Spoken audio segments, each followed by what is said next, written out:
Look.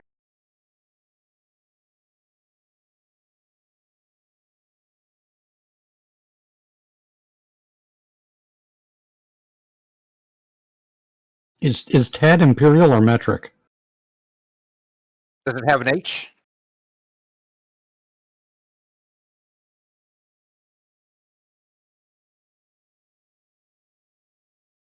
All right.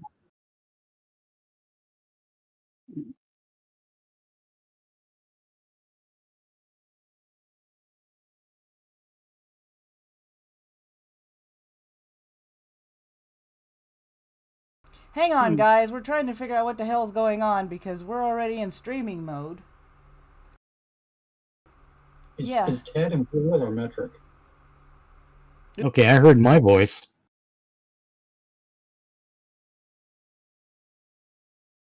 I just can't hear Matt, it seems.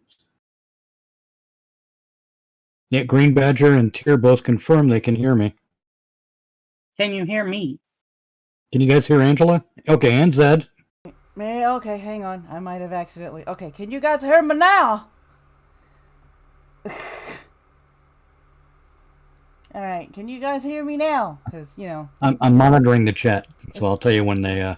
Yep, they hear Maddie. Okay, cool. They hear Maddie, okay. Right. As you can see, we've gotten all fancified. Yeah, I thought they said they heard you. They should be able to hear you too. Yep. I heard Mitch and Zed. Okay, they'll be able to hear you too, because... Right, can you guys hear Angela as well? Yep, they hear Angela. Yep, okay, all right. Okay, cool. As you can see, we are doing it straight from OBS, and we got all fancified. Bottom left-hand corner is the radio show, and the main thing is me playing Lotro. That way you guys have got something to see while you're hearing the show. And I have the game muted, so if you guys can't hear the game, that is going to be the reason why. I didn't want the game sounds to override the old-time radio. For those of you that are new, we love old-time radio shows, and we love heckling the living crap out of them. That's right, Diane. Right? Yeah. And I am here, obviously. I'm here with a Mitch. Yes, I am. Hi. And Angela. And a Zed. Hey there. And a Zed. Hey, yo. Yep, yes, tier OBS. Yes, OBS. All right, here we go. We're going to start out with Candy Matson, the cable car case. Candy Matson was the private eye star of Candy Matson in an NBC West Coast show, which first aired in March 1949 and was created by Monty Masters. He cast his wife, Natalie Parks, in the title role of the sassy, sexy PI. Her understated love interest, Lieutenant Ray Mallard, was played by Henry Leff, while her assistant and highfalutin best pal, aptly named Rembrandt Watson, was the voice of Jack Thomas. Every show opened with a ringing telephone and Our Lady PI answering it with Candy Matson, and then the organ swung into the theme song, Candy. Each job took Candy from her apartment on Telegraph Hill into some actual location in San Francisco. The writers, overseen by Monty, worked plenty of real Bay Area locations into every plot. Candy was bright, tough, and fearless. She used her pistol infrequently, but was unintimidated by bad guys regardless of circumstances. Threats, assaults, and even bullets would usually produce a caustic but clever response for this blonde sleuth. She and Mallard were frequently working the same case, but she usually solved it first. So without further ado, here we have Candy Matson, the cable car case. Come on. There we go. Here asks Mitch if he developed a formula to cure his ring finger because he doesn't want to get mistletoe or shuttlecock. What happened? Yukon 28209. Yes, this is Candy Matson. Here asks, did you develop a new formula to cure his ring finger? Because he doesn't want to get mistletoe or shuttlecock. You want to unlock? Are you the victim of some vulgar extortionist? I know a girl you should meet. Talk about my She may formulation. not be the greatest private eye in the world. So what if it does cost you $300 or $400? She sure is sweet.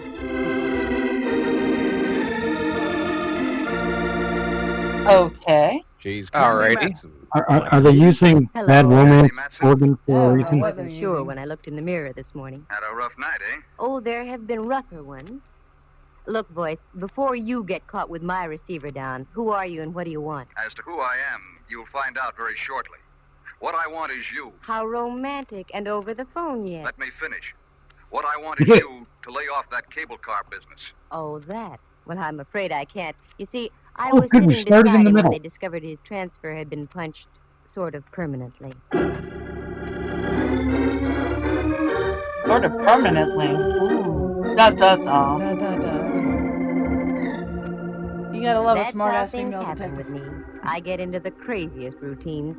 You see, I used to be a model. Probably I've short been for told Candace. I have the proper Tier. displacement. It's for not such that a they career. named the kid Candy. But I Her found name was there wasn't probably enough Candace. money in it.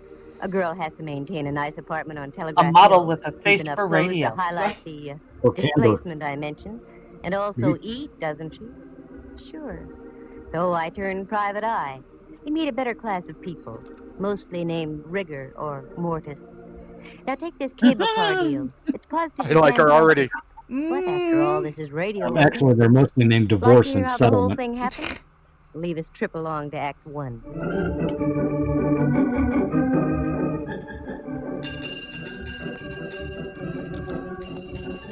I was gonna say, everybody I knows that wanted to get PIs are downtown sent that out by morning, but I divorcing couldn't couples. take the F Right. car on Stockton.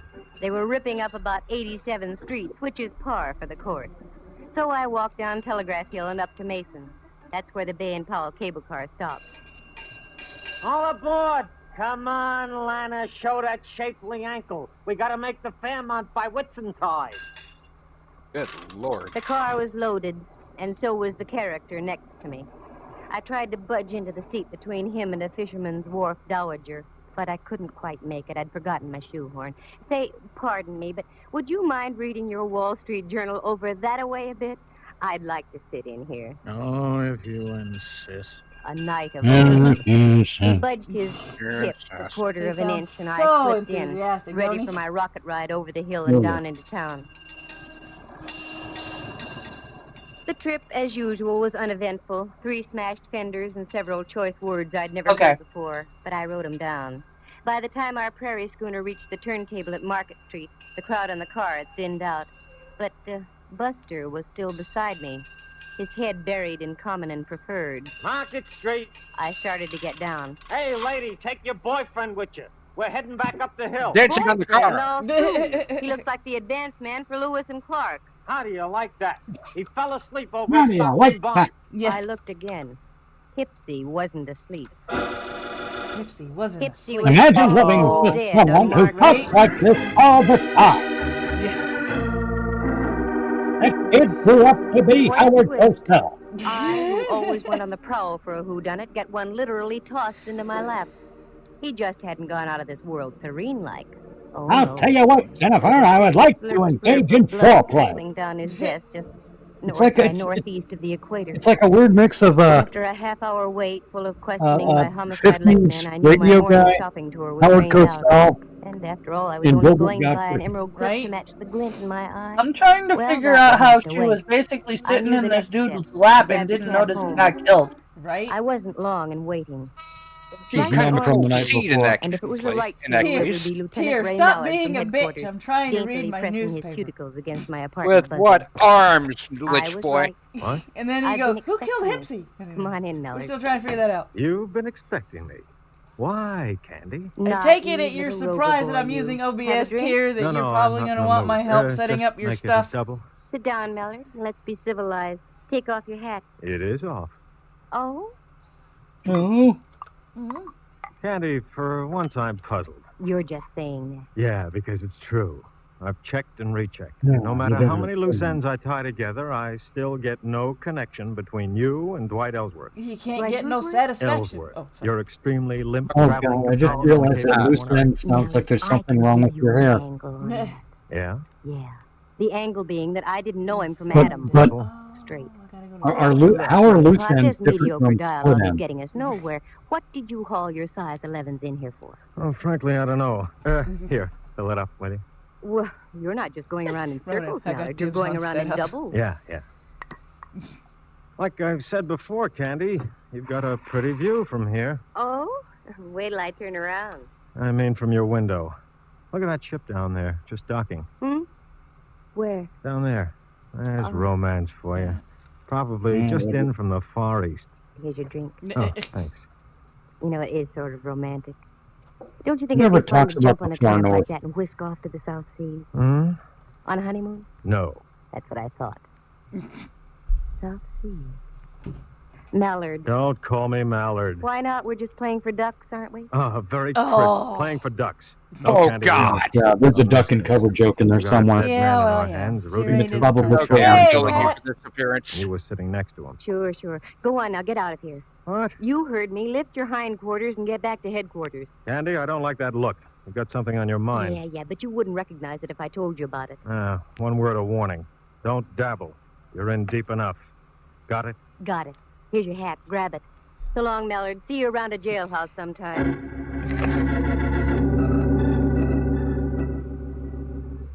Fie-fo-fum. 'Twas then I smelled a big fat fee.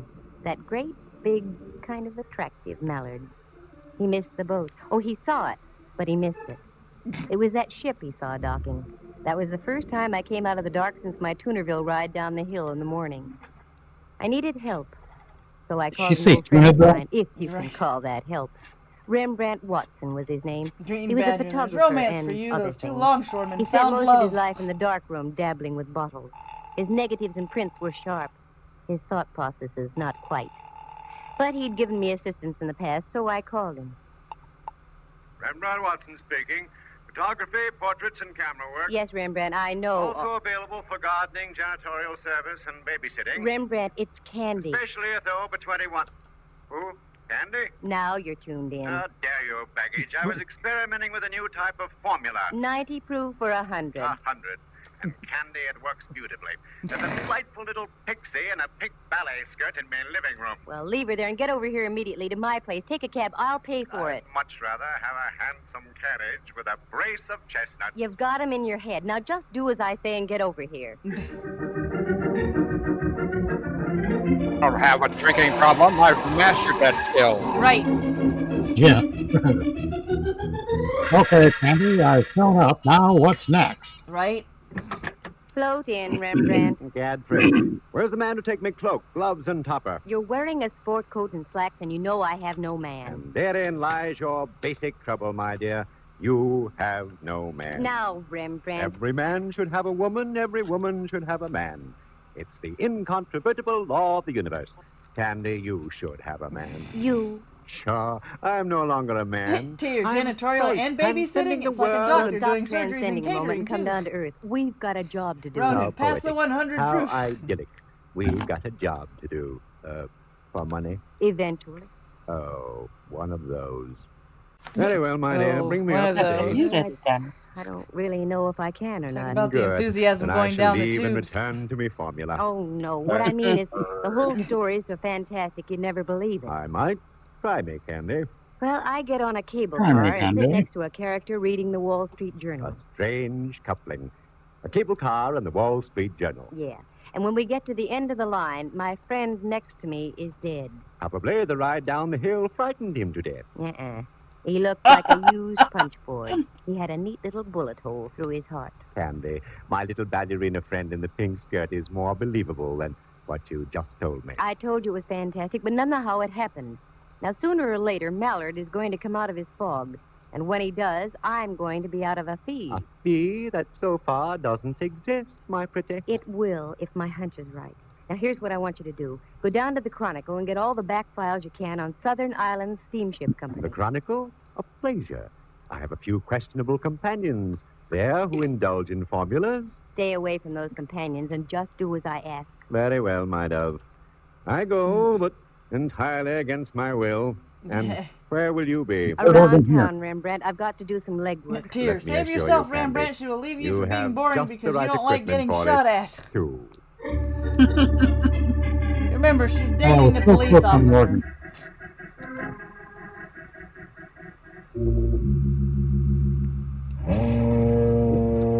Dating the low peace officer. What a joint. The low. I'll bet they mount Yes. split gullets on the walls instead of deer heads. Well, come on, Candy. Get your tools out and screw up your courage. Yeah, miss, what'll it be? Nothing right at the moment except information. Information, water, both free. What do you want to know? Well, I'm looking for the purser off the Dwightsonia. I hear he does his shore It's another one that's overly That's right. Name enthusiastic. Campbell. Very Right ahead of the excited to table be over there here. belongs Yeah. to him. Thanks. Sounds like me on Mondays. Right? Like if Eeyore was an actor on a radio show. Hello, sailor. Hey, Campbell. Wake up. Oh, leave me alone. Come on, snap out of it. Who are you? What do you want? My name is Candy Matson. I want to ask a question. What are you doing Oh, here? Drinking. Go away. Not until I find out Yeah, what I give want me to my know. drink. Dwight Ellsworth was murdered this morning. What? I thought that would bring you to. Well, that's the nicest news I've heard since VJ Why Day. would somebody want to kill that man? Uh-oh. Where does his brother live? That stooge. I didn't know he had a As much brother. spine as a water eel. Never mind. I want to find him. He seems to keep his whereabouts as secret as an atomic stockpile. The whole family ought to be knocked off. He lives out in Seacliff, 25-Dashel Road. Good. Bartender, buy my friend a little reward. So the dead guy was popular, huh? Apparently. Insert incidental music here. Well, so far, so good. Oh, Here, is how this a did I Batman know about situation? Campbell the Police purser? can't do their job and Well, they you need see, I have female quite a few detectives to friends, solve all the most of whom crimes? my pal Mallard doesn't approve. So I grabbed the cab and navigated Yeah. the driver out towards Something like that. Because that's totally what happened in Batman. But I paid him anyway, gave him a neutral tip Oh, and sad. dismissed him. There it was, 25 Dashel Road. An austere-looking cabana. One that dared you to ring the front doorbell. I dared. I had the awful Oh, feeling good. I should Ring have the been around at doorbell. the side door delivering hand She dared. laundry. Zed, I have no doubt you Good are evening. correct. Except for the fog, yes. Is Mr. Ellsworth in? Yes, he is. But I'm afraid I must ask you to leave. There's been a death in the family. I know. That's why I'm here. Come in, please. Thank you. Here, just had to make a Batman Walk joke. this way, please. Right. Oh, I'm afraid I couldn't, even if I lived to be 100. Mind your tongue, young lady. You're in the house of an Ellsworth. Oh, hoity-toity. The House old of an thing elf? had delusions of grandeur.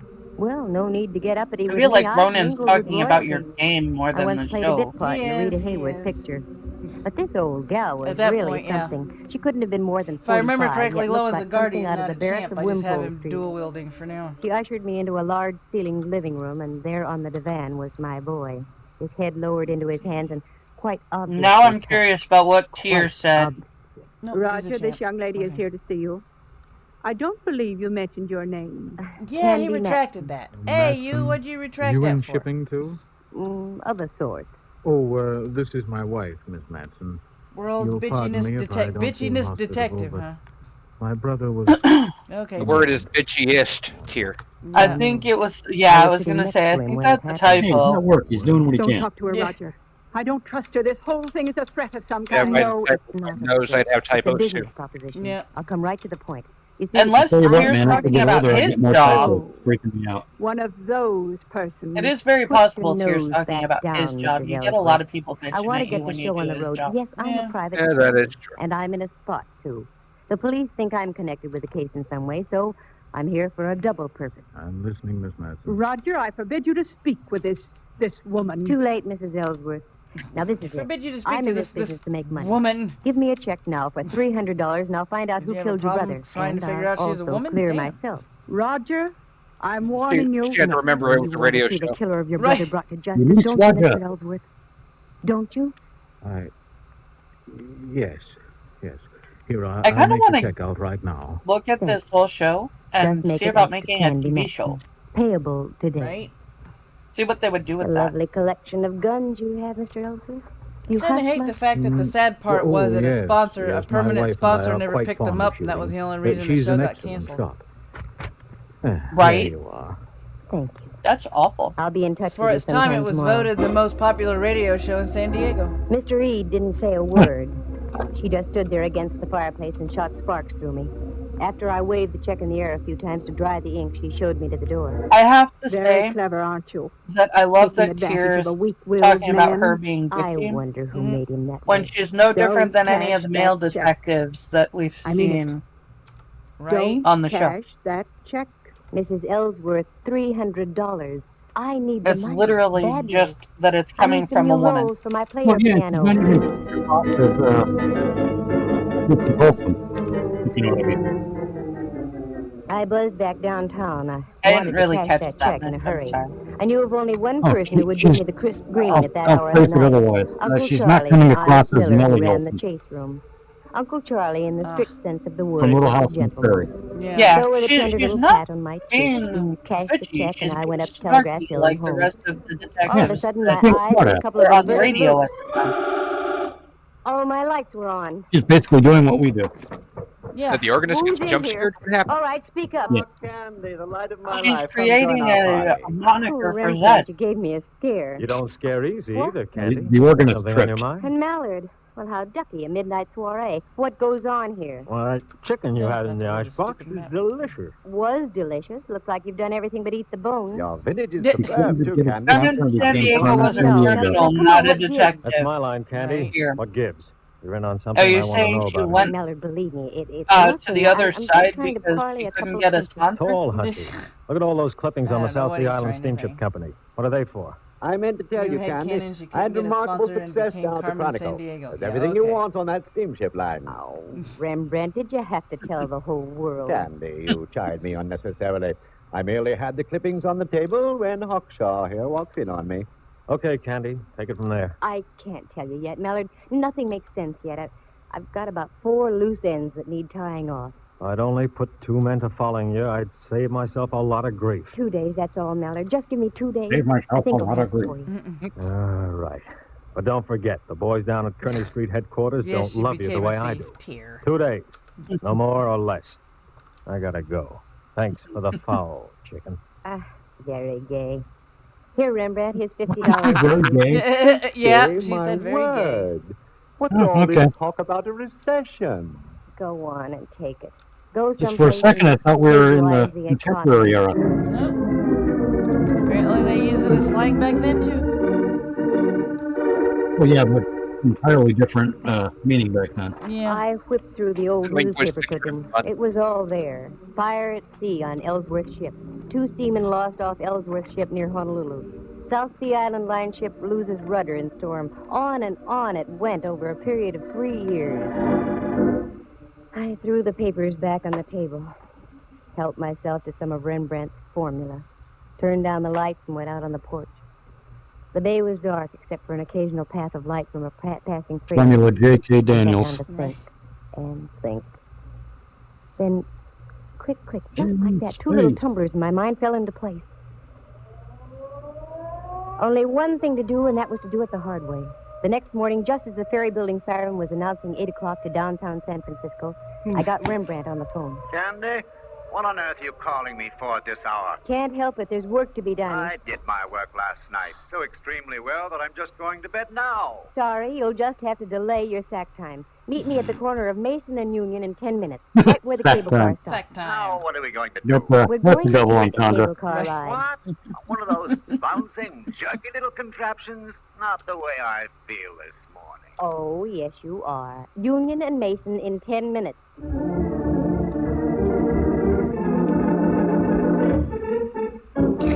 Here, we're listening to Carmen's origin story. All right, Rembrandt, get on. This is the silliest think thing so. you've ever done, Candy. Maybe. The We'll Carmen was a see. thief. Dwight Ellsworth was already on the car when I got on here, and How alive. could you tell? He mumbled something when I asked him to move over. Sounds logical. Although I once remember stumbling into a corpse who mumbled for hours after it had been liquidated. Rembrandt was in one of his rambling moods, so I let him alone. The car pulled over Mason Street, down Washington, and then swung on to Powell and up the hill. Now I watched the buildings and apartments carefully. There was a little red brick building, now a big apartment house, a woman's residence club, and so on. Then over the hill, more apartments, and the possibilities petered out at Bush. Well, only one thing to do. Canvass all those blocks between I Washington heard the and phrase Bush. petered out, and then I heard the Okay, word Rembrandt, Bush. off Right. the car. Strangest corpse I ever did see.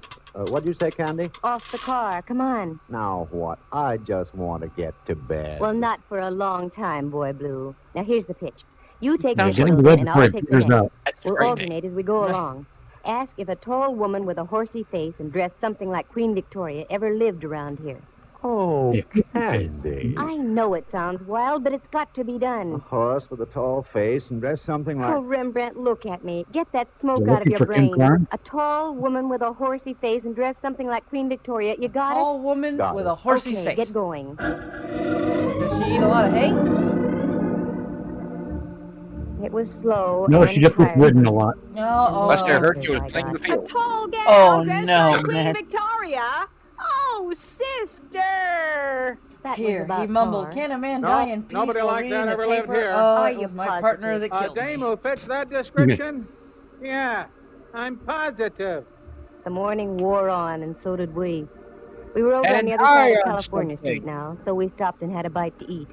I had pickles with mine, and Rembrandt had olives on toothpicks in a glass.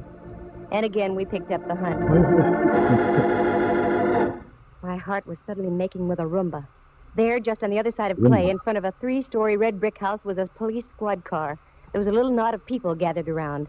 Daintily lifting my crinoline, I did a Mel Patton down the block and up the front steps. I didn't have any trouble finding the room. The door was wide open, and there was a body on the floor. 4 representatives found of the the law room. were buzzing back and forth. One of the buzzees was Mallard. Well, my little ambassador of violence. Why is it you're always around the extremely dead, Candy? I've got no time to brandy the Oh, ad-libs. Stevie Mallard. Nicks. Who is it? Good no, job, No Tear. identification. Let me see. The extremely dead. Ah, a The pen extremely pal, dead. maybe. As opposed to almost opposed to- nearly Will we dead. Crystal contribute to this? Or the Really? slightly You what? dead, for that matter. You're right, he Right. was a pen pal. He wrote me a check last night for $300. His name is Roger Ellsworth. Not Roger Ellsworth. No. Very interesting. Must be open season on Ellsworth. Okay, Candy. Time you filled in the blanks. Start. Wait a minute. I want to look at the window over here. Mm-hmm. Mallard, there are a couple of younger Ellsworths living around town here. I'm sure you'd like to see them stay healthy. Yeah? Get out to 25 Dashiell Road and pick up an old crone also named Ellsworth. 5 will get you Old 20. crone. She's the one you're after. All right. But you get back to your place and stay put, understand? I want to have a more illuminating chat with you. Oh, Mallard, I'm just Oh, he wants to do it with the incredibly lights on happy. this time. Right.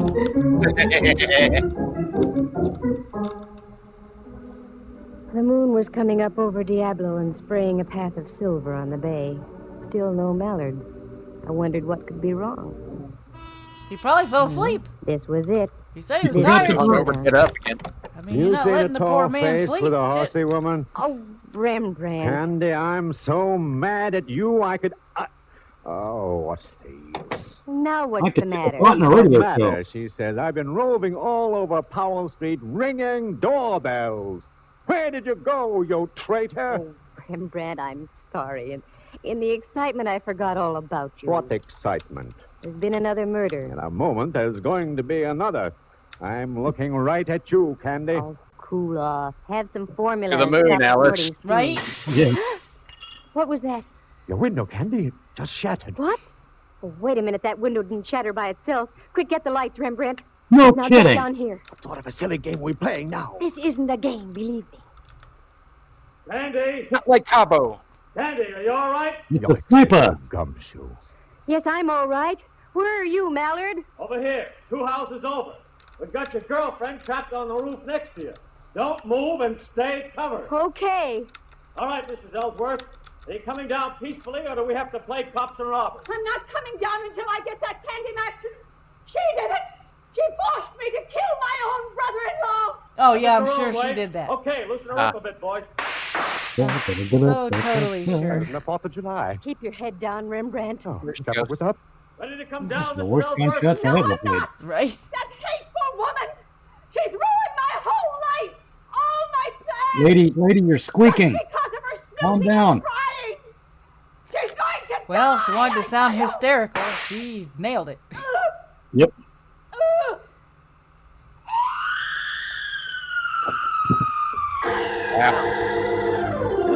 I remember when I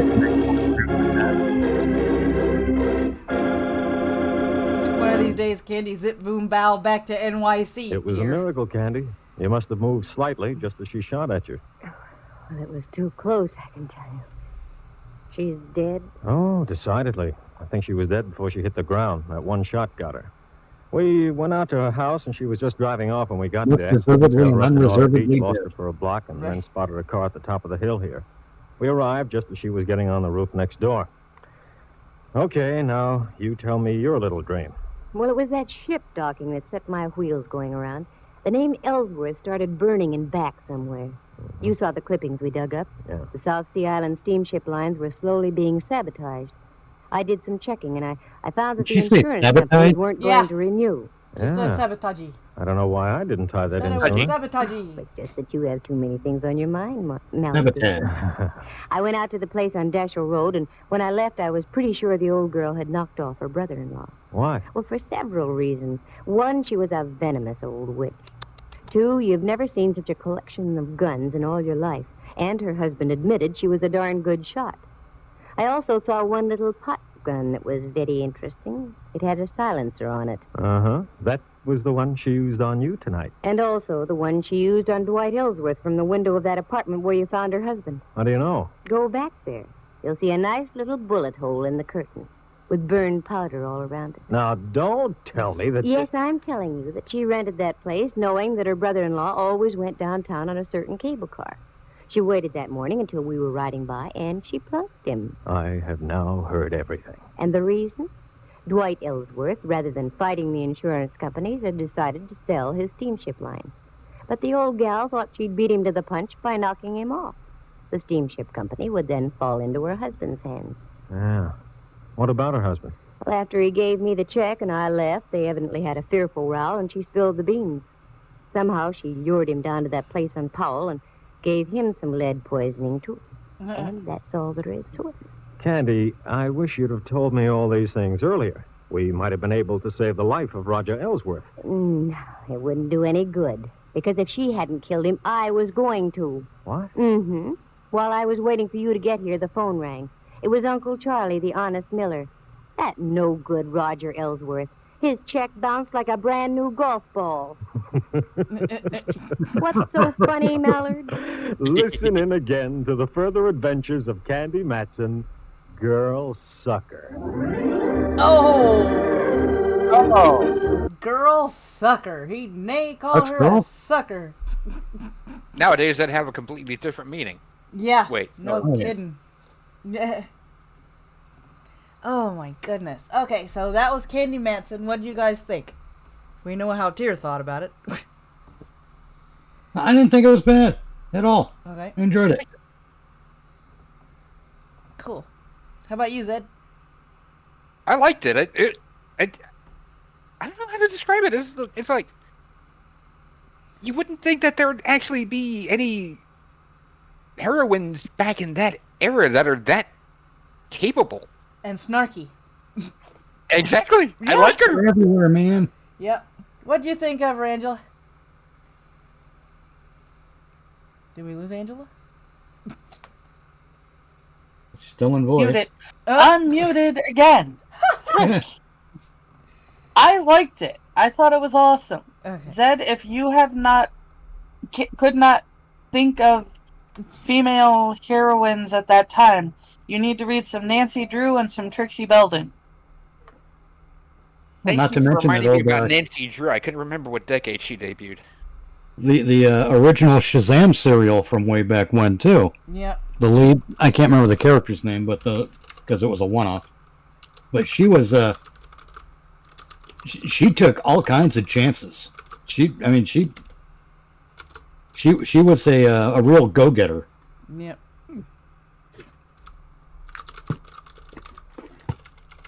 And, you know, I'd say the same thing about Lois Lane. Yep. Lois Lane wasn't anyone's bitch. No, she wasn't. And people tend Tear to says she's okay, 6 out of 10. Oh, I mean, not everybody's going to like the same things. That's fine. It's cool. Yeah. Nature of things. Mm-hmm. And it's okay that Tear doesn't have any standards. Shots I fired! think Shots Tear- fired! Well, he's clearly got 10 of them. Tear's upset that she's not Jessica Fletcher. Oh, well, it could be. It could be. Alright, on to Johnny Dollar. The first several seasons, Yours Truly, Johnny Dollar is a radio drama that aired on CBS Radio from February 18th 1949 to September 30th of 1962. The first several seasons imagined protagonist Johnny Dollar as a private investigator drama with Charles Russell, Edmund O'Brien, and John Lund portraying Dollar in succession over the years. In 1955, after a year-long hiatus, the series came back in its best-known incarnation with Bob Bailey starring in the transcribed adventures of the man with the action-packed expense account, America's fabulous freelance insurance investigator. There were 809 episodes, plus 2 not-for-broadcast auditions in the 13-year run, and more than 710 still exist today. So now here is yours truly, Johnny Dollar, The Burning Car Matter. Sherlock, I'm disappointed. How dare you side with Tyr? Johnny Dollar. Earl Foreman here. Foreman? Tri-State Life and Casualty. I'm the branch office manager down here. Oh, sorry, Mr. Foreman, but the answer is no. Well, this is an arson case, Dollar, and we're already having to make one payoff on I'm sorry, but it'll have to wait. I'm going to get as far away from this New England winter as I can. Well, for that, I don't blame you, but there's no reason you shouldn't come Look, down. I've had a rough year of it. I'm tired and I'm cold. And unless I can get down to where the warm, balmy breezes waft in... Dollar, I have got to have you on this case. There's a lot at stake. Now, my office is down here... No, sir, I'm sorry. You down see... here in Sarasota. I just can't do it, Mr. Foreman. I've already made a plane reservation for Sarasota, Florida. And this is one time I'm going to... Where did you say your branch office is? Sarasota, Florida. Well, there you go. So does this mean he still gets to put the flight on his expense report? Bob Bailey Probably. in the exciting adventures of the man with the action-packed expense Probably account. more legitimately, America's actually. fabulous freelance insurance investigator. Yours truly, Johnny Dollar.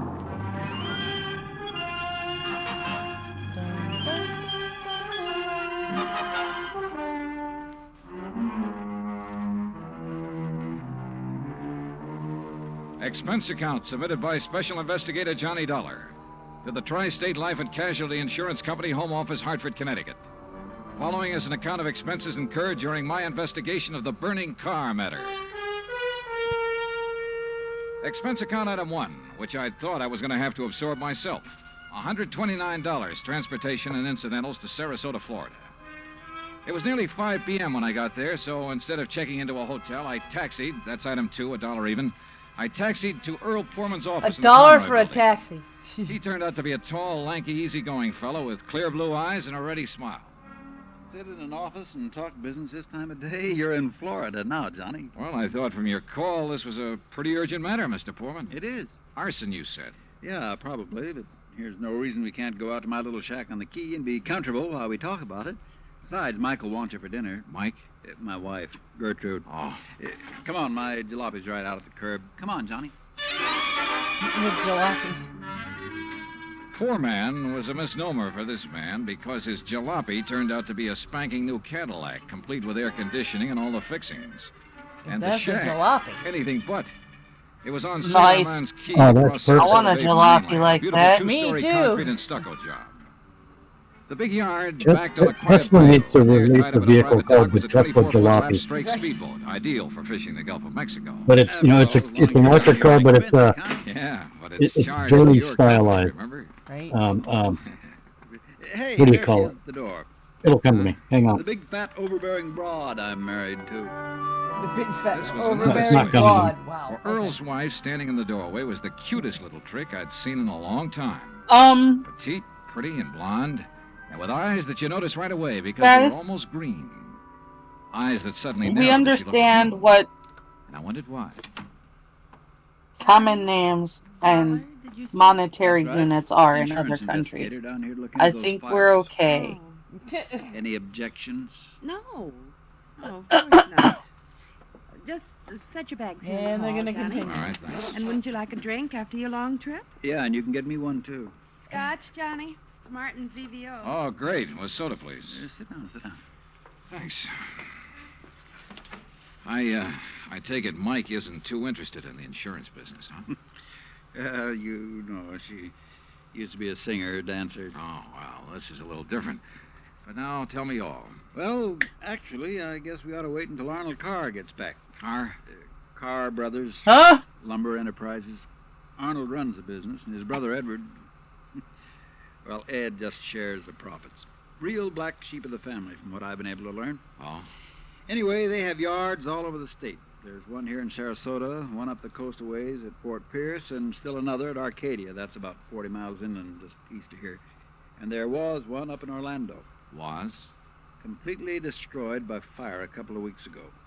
And a $120,000 claim has been filed. Wow.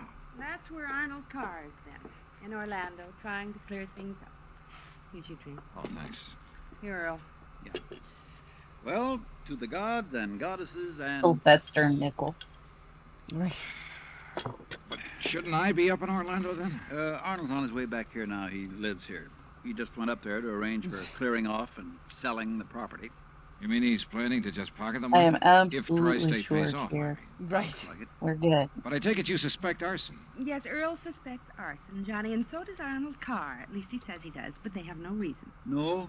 How about the other fires? Or attempted fires? Oh, where? At Arcadia, where? for one, but they got it out in time. At least that's the way Arnold Carr reported it. The way he Let tells it... me tell it, Mike.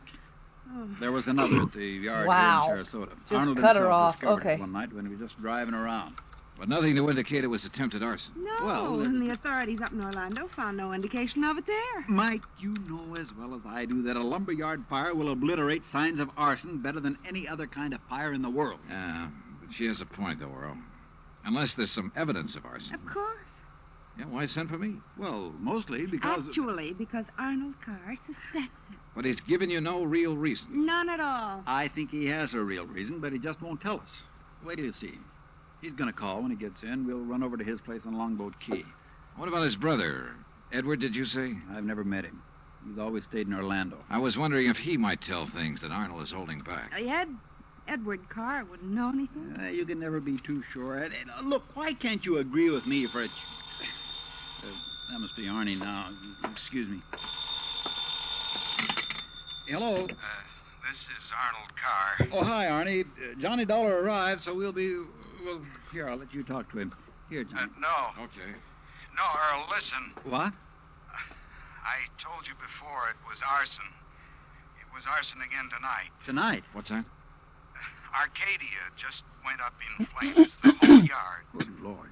Did you hear that, Johnny? Yeah, I heard it. Well, can you prove it was arson tonight in Arcadia and before in Orlando? I have proof. Well, Arnie, we'll be over just as fast No. as... What? No, wait for me there at your home. Well, but look now. You mustn't come here. And I mustn't stay here because I... Now, listen, man, you... Arnie? Arnie's in trouble. Well, I guess he's ready to tell us now. You think? A suspicion began to grow in my mind. A suspicion that Mike apparently shared with me.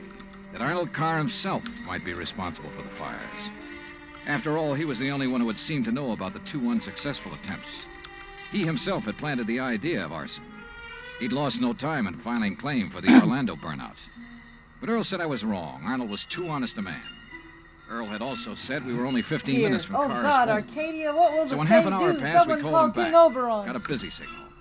After the fourth try, the three of us took off in Earl's cab. As we pulled into the Carr's fair driveway, in we could see Avalon, him through the everybody picture knows window, that. sitting at his desk, telephone in hand, apparently engrossed in a call.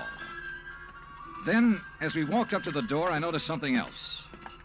Arnold Carr looked enough like me to be my brother. Maybe that explained Mike's reaction when she first saw me. Hey, Arnie. Can't you see he's on the phone in there? Well, the least he can do is hear his own doorbell. Earl, wait. No, I think he died while he was talking to you guys. What's the matter? Through the window. Oh, no. Earl? Stand back. Earl, for heaven's sake, what is it? Couldn't you see from out there? No, what's wrong? Oh,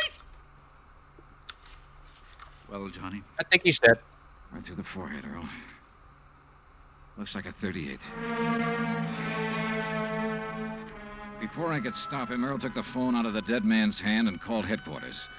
Mike turned pale and slumped into a chair. And I gave the place a quick rundown, checked doors, windows, etc. A few minutes later, an officious young sergeant named Larkin arrived and took over. 38 caliber straight through the middle of the forehead. Were all three of you here when it happened? Mr. Foreman, Mrs. Foreman, and who are you? The answer to your first question, Sergeant, no, none of us was here. And this is Johnny Dollar, insurance investigator. You insurance guys work pretty fast. You related to Mr. Carr? No, why? You look a little like him. Who busted in the front door? The killer? I did. When we drove up, we saw Mr. Carr sitting there at his desk. We rang the doorbell and knocked, but... And when he didn't move, you took things in your own hands and busted in, huh? That's right. You haven't moved anything, have you? No. Except I took the phone out of his hand to call you. Dollar, if you're any kind of investigator, you should have known better than let him touch anything. Now, let's see. The shot must have come from somewhere near this window by the fire. How else were they going to get you there? Bullet hole right through the pane. Especially if that was the only damn phone in the house. You're sure, Sergeant? Sure, I'm sure. Look for yourself. You call yourself an investigator? Hey, Cummings, Woolway, check the area around that window beside the chimney out there for footprints. Maybe an empty cartridge case. Now, you folks get out of here so I can call Doc Hanley over and get on with my investigation. And no, Dollar, I don't need any of your help. Well, thank you, Sergeant. Wow. Your job is fires, not... Hey, where did Mrs. Foreman go? Out to the car. Why? Who told her she could leave? Who told her she had to sit here looking at a corpse? All right, Dollar. Yeah? Just be sure the three of you stick around town in case... I'm in the middle of a show! Oh, of course, Sergeant. Yeah. Yeah. Oh, pissing contest at a crime scene. Right? Not shot by Gotta somebody. love Who it. could have imagined that? Oh, I spotted that bullet hole in the window, too. So? I also noticed there were no particles of glass on the inside sill. But there were some on the outside. Yeah. The shot that made that hole was fired from inside that room to make it look as though it had come from outside. Then somebody was in there with Arnold Carr. Yeah. Either somebody he let in or who had normal access to the house. And he had to stop Arnold from talking about the fire in Arcadia. Hey, how much do you know about his brother, Edward? Nothing really, outside of what Arnold told me. Was either of them married? Family of any sort? Arnie wasn't. But Arnold's death means Edward will own the business then. Well, yes. And he lives up in Orlando, scene of the first big fire. Yes, good heavens. Johnny, you don't think his own brother... Where can I rent a car?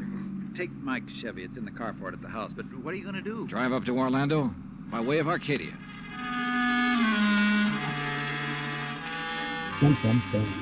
When I got to Arcadia, only a few people were standing around the remains of the fire. One hose company was still working on it, and a couple of police were poking about in the embers. Walking toward it, I almost stumbled over a little old man sitting alone in the darkness beside a palm tree, hunched over, his head in his hands, sobbing. He didn't even look up when I stopped beside him. It's like losing part of my own life. Sorry, I forgot to mute. Sorry, you guys had to hear me holler at Mom. No, son. Only part of my life. We didn't hear nothing. Such is life. Or at least I didn't. Me and Mr. Arnie. Arnold Carr. All along, he's been worried about it. And last week, when him and me smelled smoke and come over here and put out the barrel of trash that was smoldering, he knew. Knew what? That somebody was trying to burn him out? That's why he stopped by tonight on his way home. That's why we drove over here, him and me. And I brought my gun just in case. Yeah. Well, we got here too late. Already blazed. After him. Right. We seen the automobile pulling away. What auto? Yes, Frank, he said to me. I knowed he was the one trying to burn me out, he said. Who, old-timer? Who do you mean? He didn't say. Then he called the fire department. That car that pulled away, what was it? Just a auto, big white Buick. But he tied it in with whoever set the fire. All he said was, I knowed he was the one. Do you know who it was he meant? Well, he told me even if I did know, I should never tell. Even the police. Well, who do you think it was? Break my word to Mr. Arnie? Never, son. All right, look, old man, I'm sorry to have to tell you this. Mr. Arnie's dead. What? But he can't be. He was... You. Huh? Maybe you thought in the darkness I would know you. But I do know you. Oh, now, just a minute, old-timer. If Mr. Arnie's dead, it's because you killed him. What? Just like you set the fires. No, I'm not who you and think I am. I'll kill you. That's what I'll do. Put down that gun. I'll kill you. You jerk. Wow. There we go. Oh, no. Whoops. Talk about a case of mistaken identity.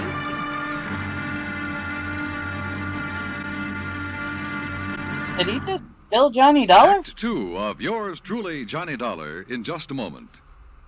Back in the old days, the very old days, that is, a girl named Cassandra had a corner on the oracle market. Well, that's good for her. But nowadays, you can do some foretelling yourself. On Jukebox Jury, for example, you can help decide which of Tin Pan Alley's new recordings are destined for the hit brackets and which ones are likely to spiral all the way down to oblivion. Remember, Jukebox Jury is yours to hear on most of these same stations every Sunday. Good old man. Talk. Now, Act 2 of yours truly, Johnny Dollar. Before we continue with Act 2, hopefully you guys on the stream can still hear me because I am confusing myself because I'm on my headset microphone in Discord and I'm on the Bluetooth, I'm on my Snowball on the OBS. So when I apologize, I was apologizing to everybody on the stream because I know some of y'all heard me tell Mom what I was doing. Because she asked me, she goes, "What are you?" She called my name and said, "What?" She goes, "What are you doing?" And I went, "I'm in the middle of a show." She probably grumbled something, but she's left now, so I don't have to worry about that anymore. Lord have mercy, this woman gonna drive me into an early grave. And we have also reached that time of the show where hopefully all of our people have their links ready, because I'm about to put mine in the chat first. Let me see, www.houseofgeek.net. If you want to support me in any way possible, copy and post that link. There's a navigation bar on the top of the website that'll lead you to the support tab to actually let you see everything that I offer. I do take requests. If you want your show played from beginning to end, all you have to do is support the stream. It doesn't matter if it's a one-time tip or a monthly Patreon support like my friend Ghost Dog with his Shadow. There is one slot open for a beginning to end show. All it takes, like I said, is support. Now, on to everybody else on the panel. Mitch, what you got for us? What you going to be doing tonight and on Thursday? Tonight is Minions of the Zoo in Space. I had to think about it. God damn it. There's a link there in the chat where we discuss whatever we discuss. Playing Star Trek Online in the background for visual interest. And then on... You just said it too. Thursday. Wow. At 5 p.m. Eastern, we have Never Watch Alone, in which we all get together, watch movies, and tear them up, make fun of them, but then we do a review. So there's that. Always a good time. That is now in the chat as well. Angela? Never Watch Alone, 5 p.m. Eastern, Thursdays. Okay, Angela, what you got for us, my dears? Okay. I have recently launched a bookkeeping business and am currently scouring the countryside for my first client. But until that point, I need to do things like keep my phone on and have a bus pass so that I can visit my mom and go to my doctor's appointments and things like that. Said doctor's appointments being the reason that I have to have a home-based business. That said, I am in kind of an urgent pickle right now because my phone is probably going to be shut off either tomorrow or Wednesday, unless I come up with about $60 to pay it. So if you could either donate or share out the link that I just put in chat so that I still have a phone, come that point in time, I would really appreciate it. Thank you. Zed, what you got for us? I have got an amazing lack of employment still, and I am still in the middle of trying to find something to do for 8 hours that'll get me paid. In the meantime, any assistance can help out, even if it's just $1 here and there, because buses ain't cheap. About to drop a link to first the Ko-Fi, ko-fi.com/Z the Snarky, and a Streamlabs link I forgot I had from ages ago. Streamlabs.com/Z the Snarky One. Any assistance that you can provide will help me out quite a bit. Thanks in advance. And in case you guys lose these links because they keep scrolling ever upward, they are also in the description, as it says on the screen. If you cannot help, please tweet it out to all your socials. Hopefully it'll find somebody that can help our friends out financially. And don't forget to tune in to Mitch's show tonight and the one on Thursday, because the one on Thursday, Angela and I are going to be on, as well as Tyr, who is in the live chat. I don't know how we're going to be tortured this week, but last week was absolutely horrible. I believe this week is... This week looks really good. Okay. Yeah, I'm actually really excited for this week. Okay, cool. Now on to Act 2 of yours truly, Johnny Dollar. And the burning car matter. Boy, that was timing. Right? That was like the perfect timing. Talk about serendipity. Item Holy 3, smokes. $5.15 gas for the borrowed Chevy to keep me going to Orlando. Either the old man's eyesight was bad or he was just a lousy shot. Either way, it was okay by me. I hated to slap him down, but there was no point hanging around Arcadia trying to explain things to the local authorities. So after making sure I hadn't really hurt him, I appropriated his gun and took off fast. He'd thought I was someone else. Even I had noticed a family-type resemblance to myself and Arnold Carr. Sergeant Larkin had asked me if I was related to him. And now the old man at the fire had apparently thought I was the one who...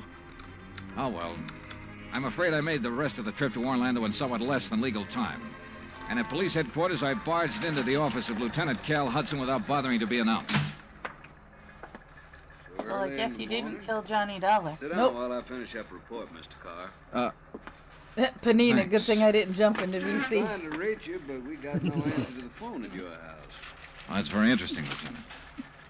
I'm afraid I have the painful duty of notifying you that your brother Arnold down in Sarasota last night... Why did you say very interesting, Mr. Carr? Or had you already learned... I'll be doggone. Yeah. You're not the first one. Who are you? Johnny Dollar, insurance investigator. I can't believe it. Dollar, you look enough like Edward Carr to be his twin. You even sound a lot like He's him. been I getting take out it a you lot. haven't located Edward yet. Well, no. Lieutenant, Yeah, but we're I trying think to Edward drag Carr that is the one firebug Right. we're after. And the killer. Wait a minute. Briefly as possible, I told him of Arnold Carr's phone call to Earl Poorman. His emotional upset just before he was killed. I told him Arnold had been murdered by someone inside the house, someone close to him. And that everything indicated that someone could very well be Edward Carr. That's still all just theory, Dollar, without any proof. Well, I will admit that Edward is a pretty worthless playboy living off the profits of the lumberyard. In any event, the lieutenant promised to put out an APB on Edward Carr. Sorry. I was at breakfast for the two of us. Living off the profits of the lumberyard, and here I am Before I going. left So him, he got a lot of wood, huh? 1726 Elm Place. As I expected, there was no answer to the doorbell at 1726, so I tried visiting up the street. It quickly became clear that Ed Carr wasn't very popular in this otherwise quiet, well-ordered neighborhood. Those big, noisy parties at all hours of the night, cars parked up and down the street, blocking respectable people's driveways. Yes, ma'am, You know, well- once in a while you expect a person to have callers and such. Me, I have the ladies' bridge club every third Wednesday, for instance. Well, that's nice. But these are all ladies, not like some of the trash that man and his friends have, dancing and drinking and carrying on at all hours. Yes, you mentioned cars, Mrs. You know, people like Mrs. Hereford Robin. She's Damn that awfully carrying nice. on. And Janet Osterwelly. Now, she's a widow. Well- and, you know, she can Damn have that her pick partying of and such. anybody she likes. But does she ever look at another man? No, sir. And then there's Mrs. Harper, Yes. you mentioned cars. Do you know what kind Mr. Carr drove? Why, yes. It was a big white one. And the make? Well, no. My husband, when he was alive, always drove a Maxwell, and I guess that's the only kind I ever got to know by name. But Oh, Mr. Lord. Carr's is white. Only I guess that isn't much help to you, is it? All the white cars here in Florida, I mean. Look. Now, even that blonde hussy who's around him all the time drives a white car. Oh, Yeah, I blonde really hussy. shouldn't use a word like that, though, should I? But it fits. Wait a minute. What blonde, Mrs. Harper? Mr. Dollar, I don't pay any attention to people like that. Why, you'd think she owned that house of his. The way she keeps popping in and out all hours as if she belonged there. Mrs. Harper. And drives all the way up from Sarasota, too. Do you know who she is? I do not. I'm getting the I impression refuse she's to the pay town any gossip. attention to people like... And the way she Yes, ma'am. dresses, too, like a newly rich... I don't know what gave me that girl with idea. fancy You know, I'm just clothes throwing it out and there. furs and things. How do you know she comes from Sarasota? By the license on her car, of course. Every city has its my own number, goodness, you know she's that very well. complaining about And the hers is delivery. 12WW. Love it. And you don't know her name? Of course not. Flaunting all those expensive Yeah, furs the as though she homeowners bought association paid was for them herself. born. And Yeah. if there's anything I hate to see, it's a little shrimp loaded down with furs. Now, a tall person I like see. me, and Well, her thanks. eyes... if there's anyone I don't trust, it's a person with green eyes. Why, Thank you, Mrs. Wow. Her description of Carr's girlfriend there's stopped anyone me I in my don't tracks. trust Anything I That have description could issues fit with Mike people Corman to with the letter. a Petite, particular blonde, shade of green blue eyes, so. and she came from Sarasota. Panina then I remembered Chan, I Mike's miss reaction when she Florida. first saw me. Tear, what, her? Dismissal She's a of sweet Edwards, old lady. possible She's a suspect. busybody There was and a obvious friction between gossip. Earl and Mike, too. I figured it was just normal in a couple who'd been married for a while. See, this is why Tyr Now- doesn't like Candy. Item 5, a What's $1.30 her- phone call from the nearest booth I could Madsen. find to Earl Poorman at his office in He's Sarasota. not her.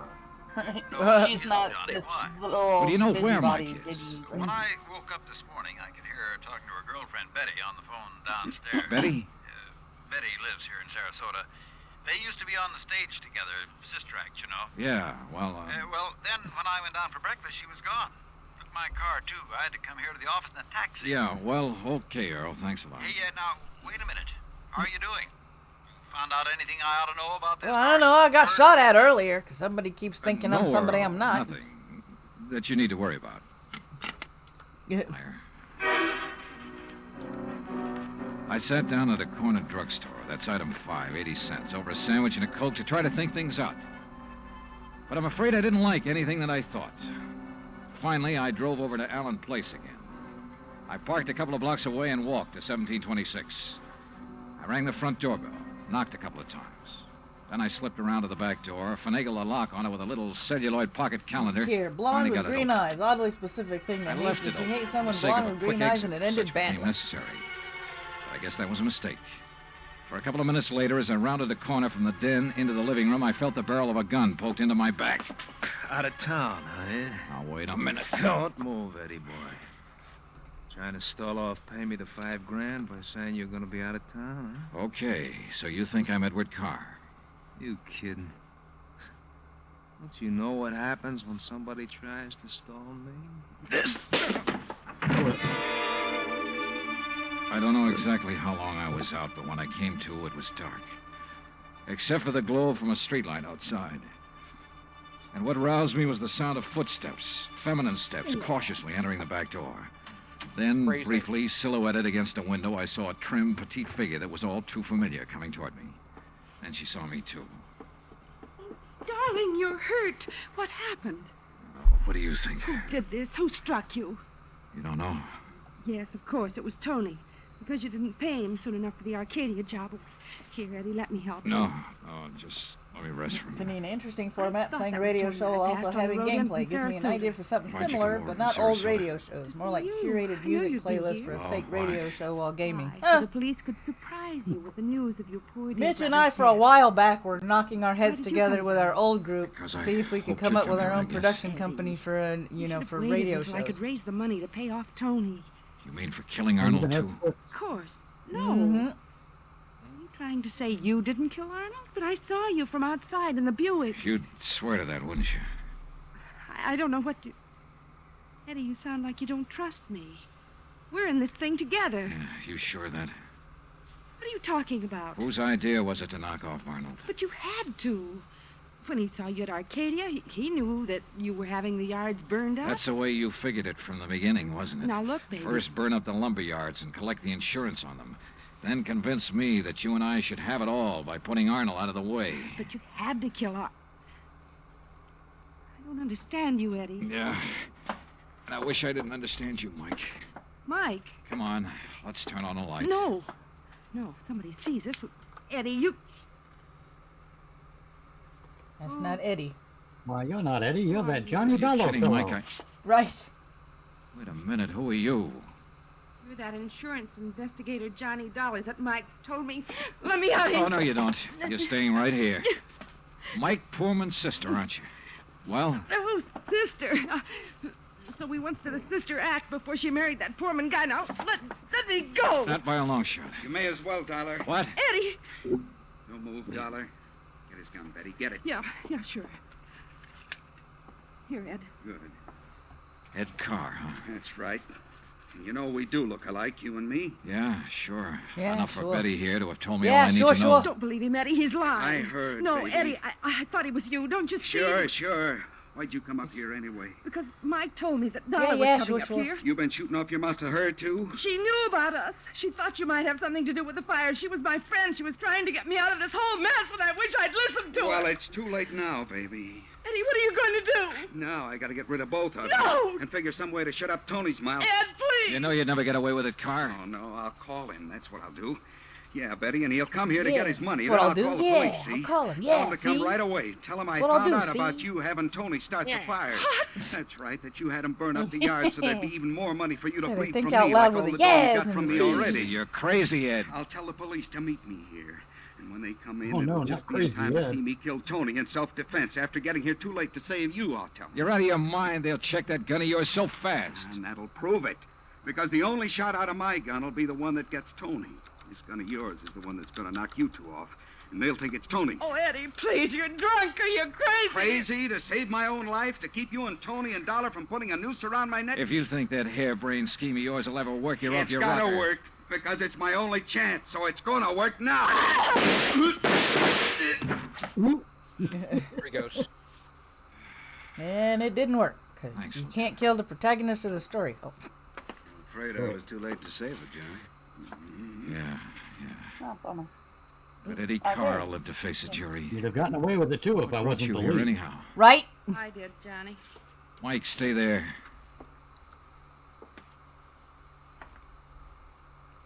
Stay right here, Mike. I know. I don't want to see it. She was my friend.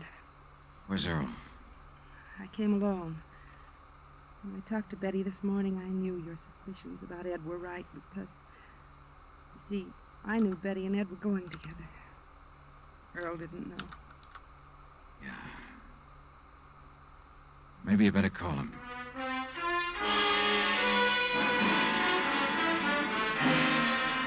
Bummer. Yep. Such a tragedy. Yeah, such a tragedy. Such a tragedy. I mean, it's like, that's the desperation. I gotta kill all of you guys so I can get out of here scot-free. Dude, you're just tightening the noose around your neck. Like, you're just making it worse. Hello? Right? Yeah. How long do you want your body count list to be? Right? Like, holy hell. Okay, next on the agenda, if I remember correctly, the last time Mitch heard one of these episodes, he really didn't like it. But we're going to leave this up to you guys. This is a part of the program where I tell you guys that if at any time you guys don't like any of the shows that are airing or that you're listening to, you can vote to have it taken out of the rotation. We've already got a couple of shows that are out of the rotation. But there are a lot of old-time radio shows out there, so we're not done showing you everything there is to hear, so to speak. So this is Let George Do It. It's an American radio drama series produced from 1946 to 1954 by Owen and Pauline Vinson. Bob Bailey, because he had, apparently he had employment insurance or something at the time, starred as private investigator George Valentine. Olin Soule voiced the role in 1954. Don Clark directed the scripts by David Victor and Jackson Gillis. The few earliest episodes were more sitcom than private eye shows, with the studio audience providing scattered laughter. The program then changed into a suspenseful tough guy private eye series. Sponsored by Standard Oil of California, now known as Chevron, the program was broadcast on the West Coast Don Lee network of the Mutual Broadcasting System from October 18, 1946 to September 27, 1954. First on Friday evenings, then on Mondays. In its last season, transcripts were aired in New York Wednesdays at 9:30 p.m. from January 20th, 1954 to January 12th, 1955. Clients came to Valentine's office after reading a newspaper that carried his classified ad. Personal notice. Danger is my stock in trade. If the job's too tough for you to handle, you've got a job for me. George Valentine. Write full details. And now episode 3, Prairie Dog. Personal notice. Danger's my stock and trade. If the job's too tough for you to handle, you got a job for me, George Valentine. Write full details.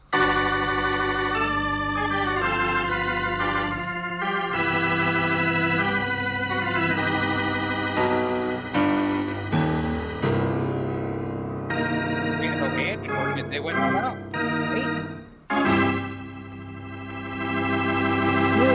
You remember Charlie, who used to live around the corner?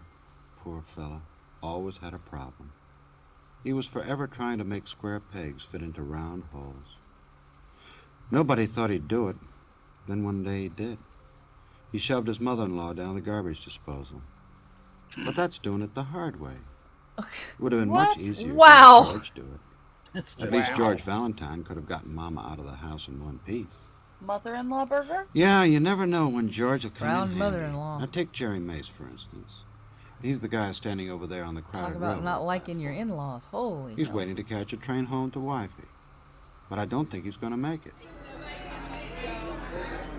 Come on, give me my change. I'm trying to get the 5.15. Here, Thanks. you see I'm a detective tough guy, see? See? Excuse me. Pardon me, lady.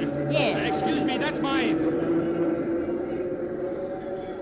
All right, so it's not the 5.15.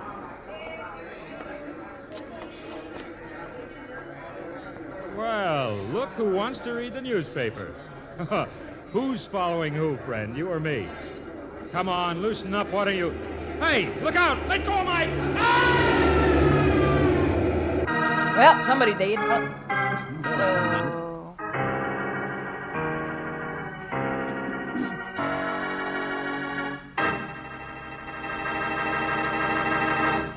And so What instead of gives? making the Apparently 5:15, me. Jerry Mace caught the Heavenly Express. Hope he had the right ticket, because it's a long ride with no return. Speaking of tickets, my friend here always has the right one for you. All aboard, conductor. I'm glad That that, was in a later streamlined, episodes they got rid of smooth, him. mellow. Yeah. Now let's see if we can find In later out what caused episodes, they Mr. got Mace rid of to do a him. jackknife onto the railroad tracks. It's Jerry Mace. Probably because he wasn't funny. That's who it is, all right. Or was. One of my boys who went out to get the body said he thought he recognized him. Thought he was a friend of yours, Once thought he'd Valentine. been stuffed That's into why a I got you hat down here to my office so fast. Wait a minute, Lieutenant Green Johnson. Badger. Do you have any other Don't like your information? mother-in-law? Then Pockets just were eat the practically noodles. empty, Miss Brooks. Wallet, stuff in his side pocket gone. Tear. Must have Oh, been God, he slugged was whacked first, by a robbed, and car. then shoved in front of the train. Huh, That's George? right, Miss Brooks. Otherwise, it might shoved in look front of like a he train. just fallen or maybe even jumped off that station platform to kill himself. Sure, he was a nice guy. But you don't have to beat around the barn to prove it was murder. What do you mean? He just got a new job a couple of months ago. Private investigator for the Independent Insurance Company. For what? Yeah, you heard me. Was anything at all left in his pockets? Handkerchief, couple of theater stubs. As Things are over opposed to there. the dependent He insurance. used to carry a blue notebook, George, remember? That he'd write up his cases and... Jefferson theft case. Ah. I remember now. Insurance bulletin. Independent Insurance Company. Yeah. Yeah, that's the insurance company in the case, all right. What are you talking about? Swedish match killing. 50,000 taken. And before that, the Prairie bank job. All one man. Prairie Dog, the boys call him. Clear it up, Lieutenant. The one man I've wanted to get more than anyone else in the world. 6 unsolved crimes in the past 2 years. One of them a murder. Each time by the same guy. Dumb crimes. Clues all over the place. But we've never been able to catch him. What's that got to That do shows with the how smart you independent... are. He's sloppy. Leaves cigarettes on the floor when he cracks a safe. Uses a funny black kind of Swedish safety match. Wears a pair of greasy gloves. Oh, we know lots of things, but we can't catch up. Lieutenant, I ask you what His it had last crime was another robbery murder. That insurance company a friend here worked for got hooked. Oh, so that might have been the case Jerry was working on. Prairie pawn shop. What, George? Hock your shirt, we'll loan you another. How do you arrest a It's train? a pawn ticket. Slipped Right. down through a hole in his Really big pocket, I handcuffs. guess, into the lining of his coat. No date on it. Yeah, well, me, I'm going to Take find out for engine sure getting what Jerry worked Mace up was in a working on. tunnel? From the Independent Insurance Company. It's after 6 o'clock, Lieutenant. I know their office will be closed, but in a little while I ought to be able to find somebody. What's the Prairie? What is it? Didn't you ever hear it called that? Commercial Street, lower end, from front to third. You mean it's a district right here in town? Sure. In the daytime, it's industrial. No, Night's it's out of another town. matter. Shadows don't even trust the street lamps. Every man for himself, and the devil has Dear, to how pay do you admission. arrest a train? Nice place. That's where this Prairie This Dog is the Thomas killer the of yours Tank comes Engine from? getting Maybe, bricked up I in a don't tunnel? know. That's why I want to check what Mace was doing. Okay. Come on, Angel. We're leaving too. Where are you going, Valentine? To hawk my shirt and see what I get in exchange.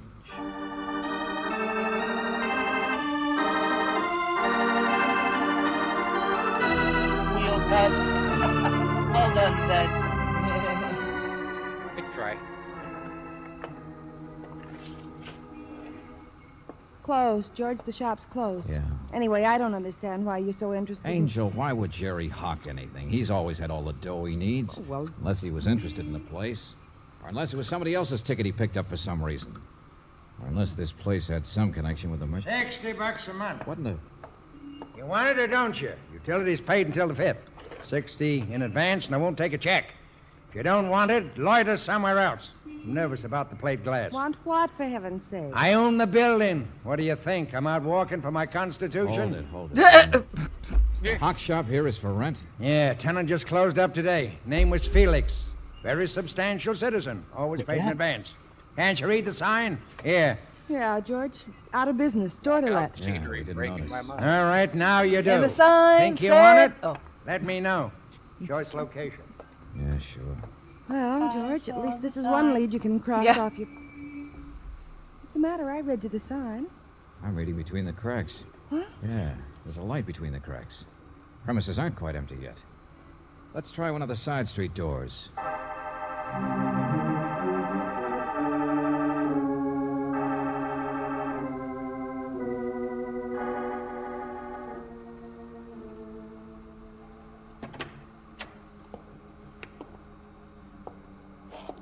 Hello?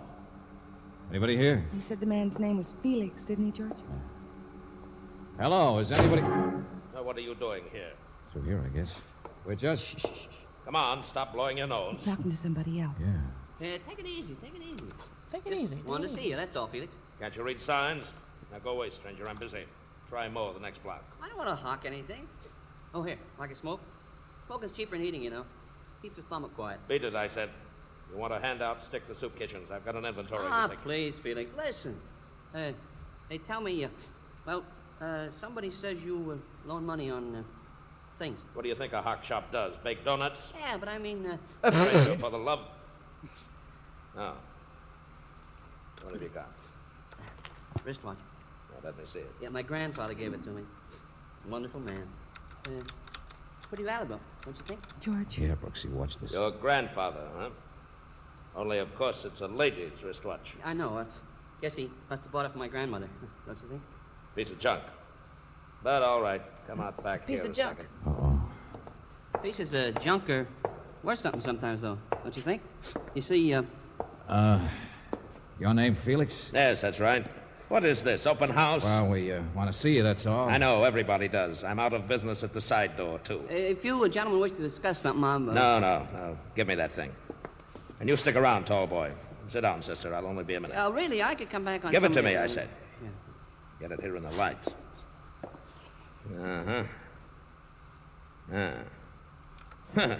Look at that.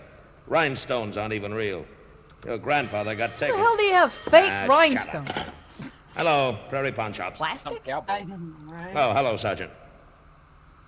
Well, the same to you. Rhinestones are what you get when you can't afford But look, them. Sergeant, I'm locking up my place and I... Yeah. Oh, okay. Let me have the description. Brown hair. Skinny. Sure.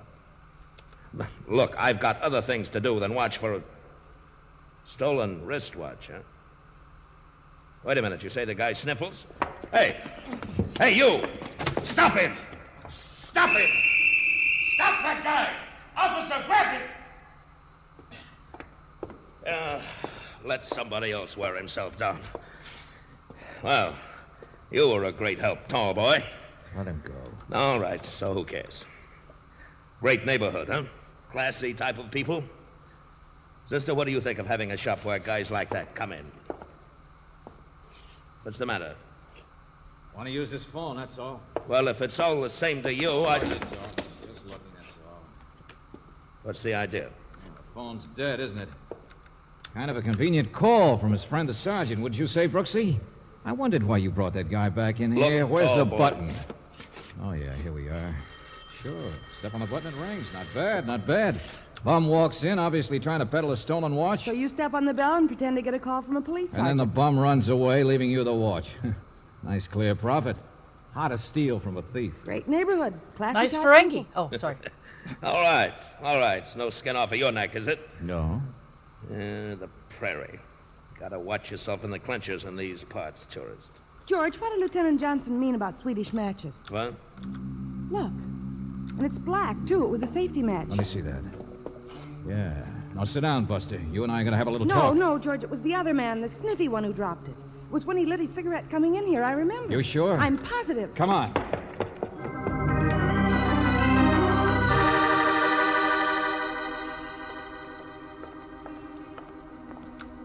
Headed up the alley, Valentine, but I cut him off. Chased him 3 blocks since Felix gave his yell, but I lost him.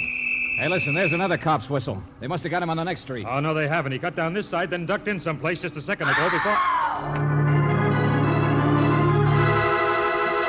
Somebody got killed. Through here, back of the barber shop. Yeah. You like a shave, huh? Well, I'll give you a shave. Close to the skin from Tony, huh? I'll show you coming into my shop. There he is. Like He's got him. this.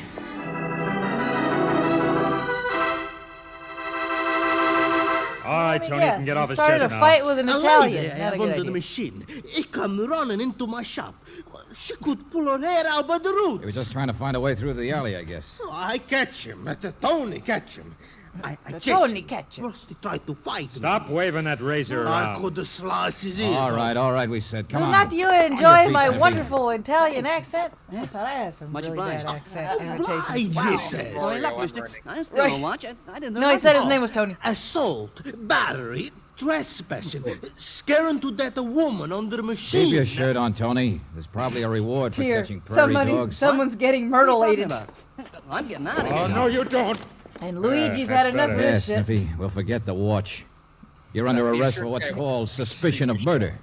Sherlock, stop that, man.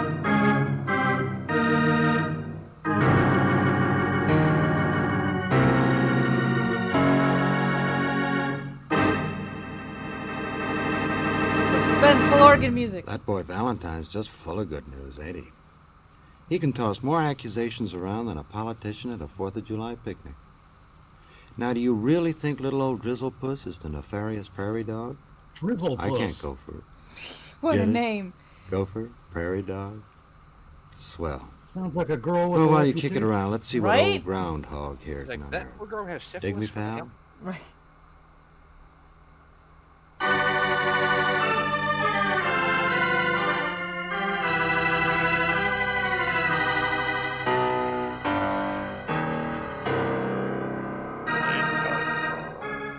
Say, do you remember when you were a kid how you liked to put pennies on the railroad track? Nope. Just to see what would happen when the choo-choo train ran over it? Nope. Well, there's a character around town called the Prairie Dog who has, A shall we cook and a say, pizza. modernized Okay, this dear. little prank. Instead of using pennies, he started using people. And you know what happened? It worked. However, this does not set well with George Valentine, as he Of course figures it not. will give the railroads a bad name if they have to start putting body catchers instead of cow catchers on the front of locomotives. So, he sets out to do something about it. wrong. Yeah, I don't So think he's far, wrong all he's either. been able to find is a little sniffle-nosed character who's long on alibis and short on handkerchiefs. Meanwhile, the cops are busy, too. Bless their little hearts. Mellow, I think I put myself to sleep. There, you see Right? that? Well, we've brought up all the prairie dog cases. Let's see. That same He's kind of supposed to match be has the been comedy found in part every of the single show. one of See them. why they got rid of Why, I him. wonder. That's all I'm saying. Because the guy's dumb, Miss Brooks. Also because he smokes. Big logic. No, look there. Each one was a robbery that took some time. Makes sense. Yeah. In one, a safe was blown, and another, a combination was worked out. Well, is Sniffy a clever enough man to... Guy gets nervous. He smokes while he works. Grinds his cigarettes out into the floor. Here. Like that. Always the same way. Oh, the janitor will love you. You can't buy those matches in stores. Try it sometime. Sniffy's cigarette was the same brand, too. Cheap, but not too popular. I didn't see any greasy gloves on him. That friend of yours, Jerry Mace, who got killed, was definitely working on finding the prairie dog. His office said he was working on a hot lead today, but they didn't know what it was. You'll have to say more than that, Lieutenant. Before you'll buy that it was probably the guy he was after who killed him, right? Mm-hmm. Well, Sniffy can't offer a single explanation as to where he was at the time of any one of the Prairie Dog crimes. Also, we've already turned up a witness who says he saw Sniffy on that station platform this evening when Mace was killed. Why didn't you say so? I love how they just nicknamed him Sniffy Yeah. because they don't know his That's real why I name didn't. is Sniffy. For skeptics like Valentine, I'm waiting to get some more witnesses so I can... Come on, let's go down and see Sniffy, huh? All right, all right. If you don't believe me, watch him hammer the nails in his own coffin.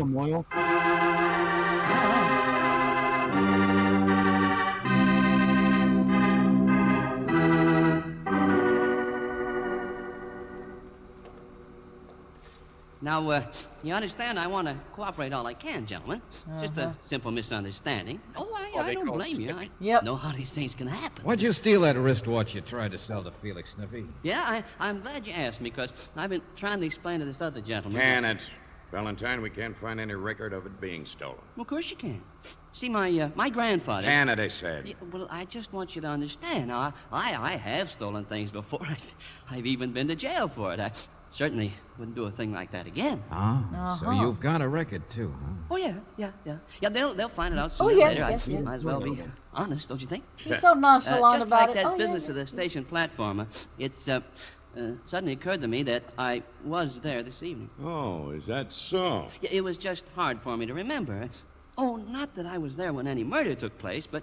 Well, of course I not. find the inner urban's a very cheap place to sleep, and there are always plenty of newspapers to read, and so you see, I generally am at almost every station in town every day. Speaking of coffin nails, Johnson. Oh, would you like a cigarette? Excuse me. Of course. Oh, thanks. My assistant. New coffin brand, nails, huh? too. Right. New matches, too. I only want to be helpful, that's all. Hold it. Where'd you get these? Didn't they take his stuff away from him, Johnson, when they dressed him in the faded suit? Oh, I suppose one of the guys... Yeah, let's see. Yeah, get away from me. Those are mine. You can't... Sort of full pockets you wear, Buster. Cut it out, Snippy. Candy bar, package of gum. Well, none of that stuff is worth more than a few cents. Not any of it. The man's got to be comfortable, doesn't he? Where'd you get it? Yeah, even a cigar. A what? Hey, that's mine. That's one of my cigars. A very good cigar, Lieutenant. I meant to thank you. So you But picked how in the the love of- Our lieutenant's friend here's pocket. a pickpocket, Johnson. Simple as that. The big suspect. Oh, for Pete's Of course, none of it's worth more than a few cents. You see, I've mended my ways. I wouldn't touch anything valuable. Telephone for you, Lieutenant. He's gonna pickpocket cheap Kill this shit. guy Nothing for me, expensive, Valentine. just cheap Is shit. it Okay. wrong for a man to like his little comforts? You took this stuff from the guards, huh? From anybody who's been near you, right? Well, perhaps. Just like the Swedish matches and special cigarettes you might have taken from anybody. Well, it's an embarrassing thing. But to who? Come on, remember. Where'd you get those matches? I wish I knew. Might have been anybody, I guess. Anybody I bumped against. Oh, brother. Oh, Felix himself, I suppose. Come to think of it, a man like Felix is much more the criminal type. Shut up. What? Go on. We're letting you out of here. You've given me Oh enough my bad God, they ideas for put one Cora night. in a radio Felix show. isn't the Prairie Dog. I can tell you that right now. Well, I was only... Because Felix happens to be that ain't dead. right. Murdered. No, but it's funny.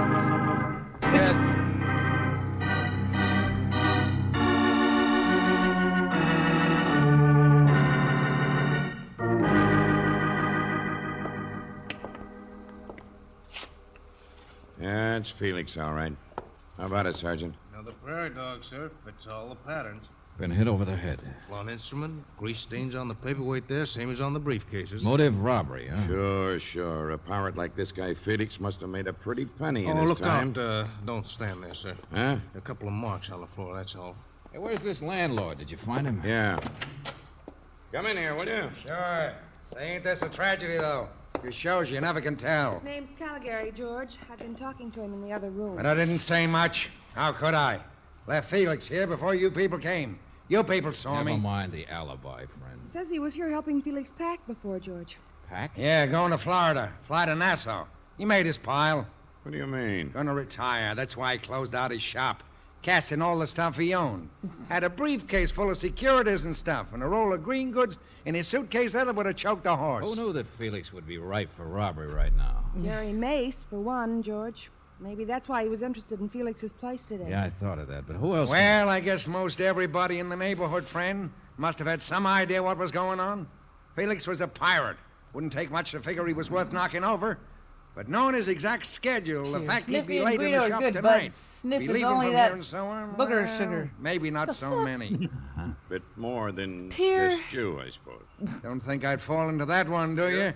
I wasn't born Right. yesterday, tourist. Lieutenant, come here. Somebody needs his 15-minute break. Take a look. Tennis shoes. Huh? Marks from them, I mean. The killer was wearing them. On the floor, you see? Same as in the last Prairie Dog case. Same type shoe. What are you trying to do, rub it in? Every time we learn more and more about less and less. Clues, clues. I just thought you'd want to know. The pattern is so... Cigarettes, matches, greasy gloves. But do we get any fingerprints? No. I tell you, this Prairie Dog is one guy who Take it easy, Lieutenant. Valentine, he could be practically anybody in this entire city. He's killed 2 people today, and we haven't moved 1 inch closer toward catching him. Yeah, I get the general idea. Only then I 2 changed it. people in one day. I decided I've heard enough. And if I'm right about what I've heard, then it's all over but the shouting. Now look, Suppose you and Mastermind. Caligari here just sit tight, and I'll be back later. Come on, Angel. Let's go to work on a prairie dog while he's still out in the open.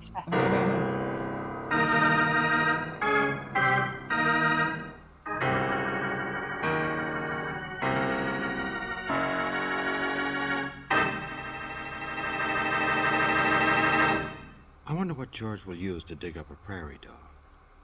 Could be a shovel, maybe. I know what I'd use. A spade. Sam's spade. Not that I haven't confidence in Valentine much. I do.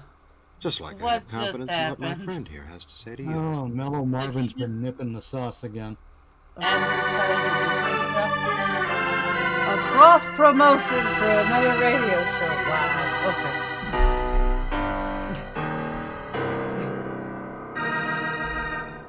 Now let's see what George and Brooksy have dug up on the Prairie Dog situation. Well, that's them getting out of that car over there. Let's take a quick look. I don't see him, George. I hope we made it in I time. screwed up my Well, he line. had to change his clothes again. Let's take a He's not quick here. look I out don't the know where window. we'd ever find him. Yeah, coming down the other steps. Hello, Sniffy. Evening, miss. Hello. Look here while I Welcome to go the fresh air. downstairs. No, wait, I need your help. Children's bed. Yeah, some things I'm pretty handy at. Well, it's just helping my memory, that's all. Wish I had one. You know, I walked into this case because a friend of mine was killed by the Prairie Dog. He was getting too close, I guess. In fact, from the location of that railroad platform, he was probably on his way to see Felix. He'd nosed around there before, so I guess Jerry had practically figured what the next crime was going to be. That so? Or maybe he'd figured how simple all of these Prairie Dog cases really are. Figured the clues. Figured why the clues were always the same. I don't get any of this, mister. Yeah, Tier, the What I didn't narrator's figure kind of until useless. now was Yeah, what he it is. was I walked into myself. He isn't in later I walked episodes. into Felix's place. That's where the memory comes in. Yes, we walked in by the side door, and then we heard Felix moving around, and he spoke, and we thought he was speaking to us. Oh, sure. Yeah, I know. Dear, I maybe was there. he's funny You looking. see, I had this Yeah. watching my grandfather. Yeah, that's and, right. But I'm trying to remember what it sounded like when you and Felix walked into the back room. Remember? 2 of you coming into the back room, but only 1 pair of footsteps. His. I don't get it. And I remember the same thing when he pretended to get that phone call and you ran. You didn't make any noise. I don't get it. I suppose you dragged that watch in just so he'd invite you to the back room, where people would be less likely to see when you robbed and killed him. I don't get it. Why don't you say something different? What we walked in on was murder. That's the real reason you ran. Look, you're worse than that lieutenant. I didn't kill Felix. Remember? I was in jail. You weren't in jail when Jerry Mace was killed. Huh? You don't understand why the same clues were always left by the Prairie Dog. Of course not. You're dumb like everybody else, so it never occurs to you those clues, the cigarettes ground out, the special matches, the greasy glove marks, the tennis shoes, were only to make people think in terms of one man. But suppose the Prairie Dog is 2 men, working together. And how to fool people. I don't get it Not either, bad. Tier. Each would have an alibi one time or another. All sorts of neat ramifications. That's a pretty word. And you're trying to make something against me just because you think I was wearing tennis shoes. Well, you don't make sense. Look. That's leather. This pair in the city don't. And don't the rest of your memory work? Felix gave a yell, the cops started after me, I've been in jail ever since. This is the same pair I got dragged in with. No spares in my pocket, see? That's why I'm so sure it's you. You've changed shoes. When could I change my shoes? What You had to change them. Your murder of Felix was interrupted by us, and there you were with all the evidence ready for planting. Well, you could save yourself on the matches and cigarettes by that little pickpocket exhibition in jail. But if you'd been caught with the shoes on, they would have hung you. So, I wished a pair of hard ones out of the air, mister. When could I have? So simple it hurts, Buster. Because there's only one person who could be your partner. Only one person you could have given the evidence to, so he could go ahead and kill Felix and get you off the hook as well as collect the loot. Only one person you could have run to when you knew the cops had you surrounded and would nab you any second. The guy who caught you. That barber, Tony. Yeah? Is that so? It's the only way it could work, Buster. Just like the only way Jerry Mace could have had his pockets emptied before he was shoved in front of that train. He couldn't have been slugged in public and then rolled and then pushed, could he? George, that's right. Yeah, Angel, we missed that before. His outside pockets were empty. In the crowd, the only way that could have happened was if a pickpocket did it before Jerry even knew he was there.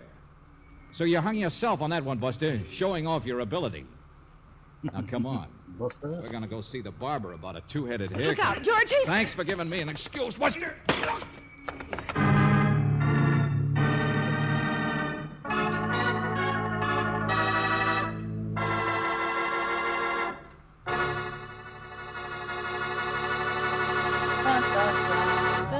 So it was Sniffles after all.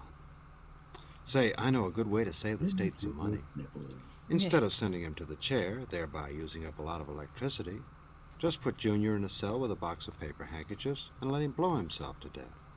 Oh, God. Oh, well, it's a dog's life at best. Really? So, before they put me back in the pound, let me say that Robert Bailey played George Valentine with Virginia Gregg as Brooksy.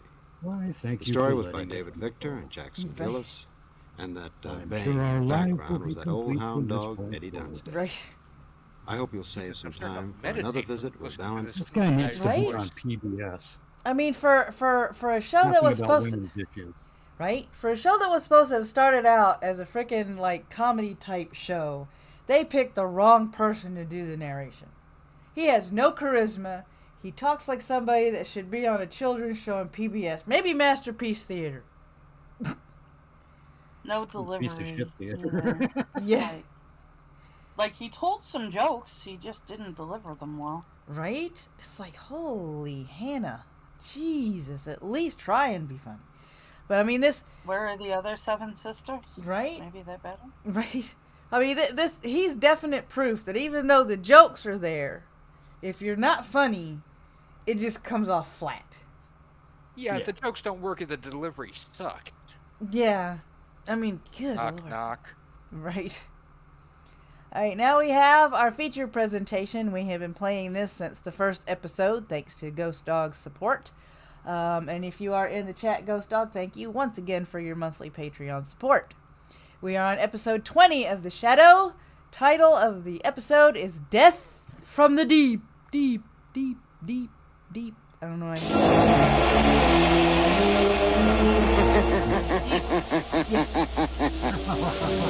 Who knows what evil lurks in the hearts of men? The shadow knows.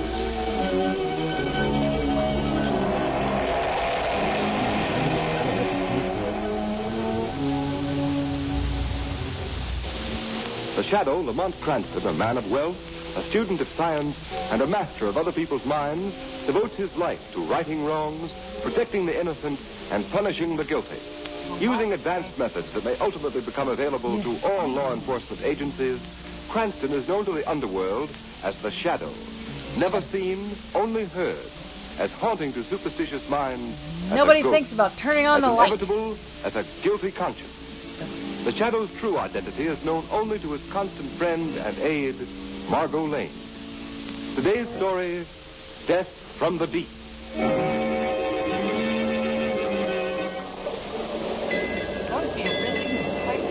Look at the water, Captain. Calm as a mill pond. I tell you, I don't like it. Now, Mr. McLennan, that's not good talk for a first mate. You sound like a superstitious deck swabber. If the elements feel kindly toward us, let them be. I know, Captain.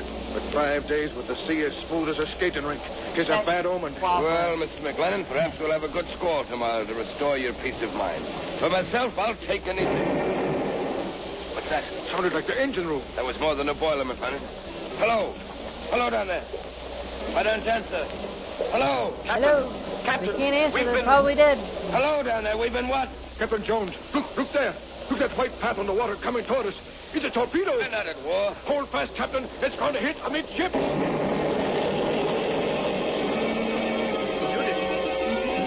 Bad time to be on a ship. Are all hands accounted for? Yes, Captain. Are all lifeboats clear? All but this one, sir. And lower away. Pull lively, men. We're just getting away in time, sir. Hey, what's that nosing out of the water dead ahead, sir? It's a submarine. It's Jaws. You need a bigger boat. The blackguards. A man coming out of the submarine catch, sir. He's got a machine gun. He's pointing at it. Stop for the love of heaven. Is that supposed to be a machine gun? I think it was supposed to be done in more like a woodpecker. Right.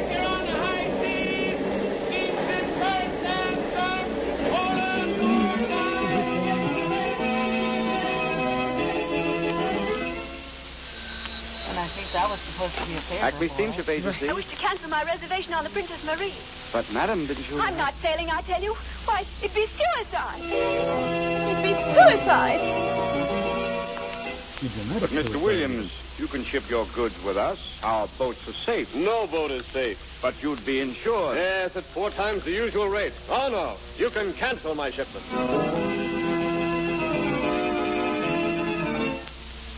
Gentlemen of the Maritime Commission, we are confronted with a vital problem. In the past 3 months, there have been exactly 18 ships mysteriously sunk on the high seas. Ships belonging to the United States, Great Britain, Germany, Italy, Japan, in fact, every major power.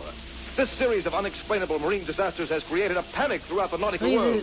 They're Passenger reservations equal are being opportunity canceled. boat Freight shipments are sinkers. being withdrawn. Crews are deserting the ships. Gentlemen, something has got to be done. The narrator from the other show is the origin Waiter, of the some more storm. coffee, Margaret? Yes, please, Lamont. Says here. 2 more coffees, waiter. Now, what were you saying, That Lamont? sounds like this. it. 3 months ago, Here, Margaret, the extra, first ship extra, read disappeared. all about it. We just A few found days out later, about a second murder on ship the was high sunk. This seas time, like the 8 bullet-ridden seconds ago. bodies of the crew were found dead, afloat in their lifeboats. Horrible. It is. Each succeeding disaster has been increasingly horrible. And now all shipping is at a standstill. These atrocities could not have been brought about by international jealousies because Privateers? each of the ships Pirates? sunk has been owned by a company in a different country. Well, who can be I'm not responsible? sure. But my deduction is it's the work of a pirate. A pirate? But Lamont, a pirate in the 20th century? Yes, Margot. And one more callous, more bloodthirsty than any buccaneer who I ever sailed am the a Spanish pirate. Main. Then why isn't he tracked down? Because not a single person has ever survived these sinkings. Therefore, the pirate has never been seen. He must be seen sometime. Not if he has a submarine. Submarine? Yes, Margot. But how could an individual be in possession of a submarine without its being known? If a man were rich and clever enough, he could have a submarine built in complete secrecy. There must be some way of finding him out. There is. Before such a craft could be constructed, it has to be designed. There are very few expert designers of submarines in the world. In the brain of one of them, this pirate craft must have been But conceived. Lamont, a pirate submarine sounds fantastic. Even more fantastic, Margot, is the motive of the pirate. He's preyed on every kind of ship from the superliner to the common tramp. He can't be after booty because examination of the sunken hulls has revealed that nothing has been touched. Why, Lamont? To Why? find an answer to that question is a task for the Shadow. But how would you proceed? I've already made a few secret inquiries at the Navy Department in Washington. I love how they told never me say of one shadow, chap who it's might shadow. be worth investigating, and Mr. It's a Joseph job for the Hart, shadow. brilliant designer of naval crafts who was dishonorably The shadow. discharged from his position. Where can he be found? I have learned that he is living The all shadow, alone in really? a small house on an Oak Road.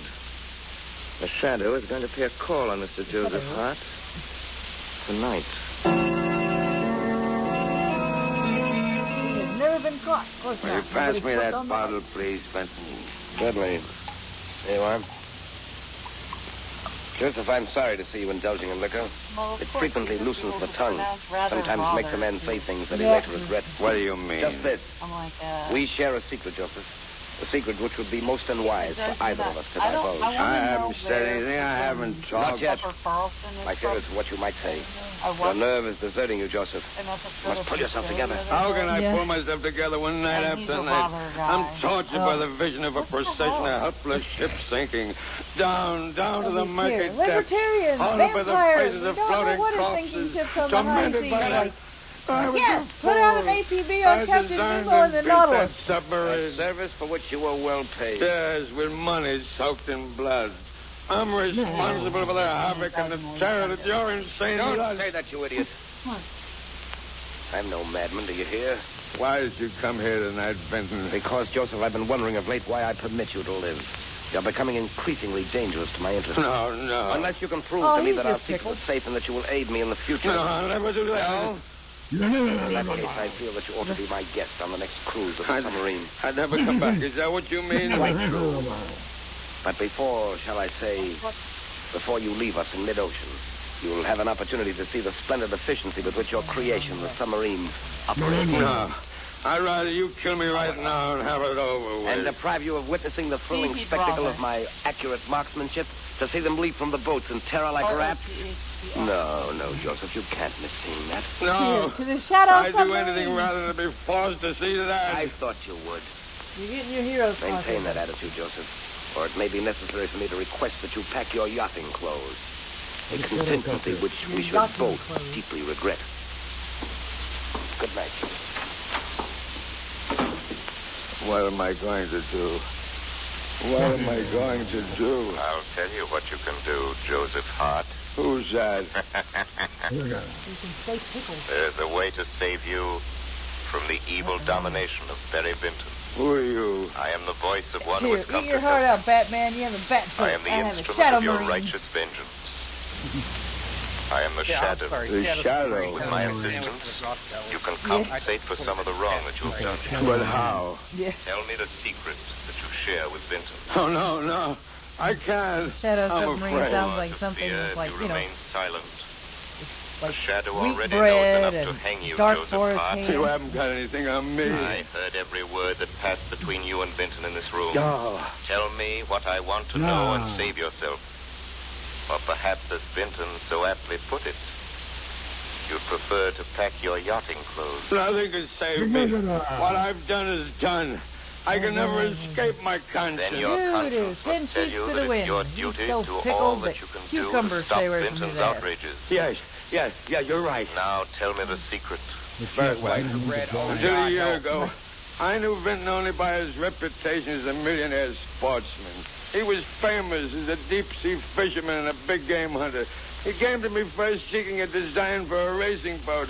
I built it for him, and we became friends. And because of that friendship, you consented to build a submarine. Yes, but not for the purpose that he later used it. He told me that he wanted for a new thrill, oh, believe me. Go on. Well, the submarine was built in Benton's private shipyard, out at Carrie's Point.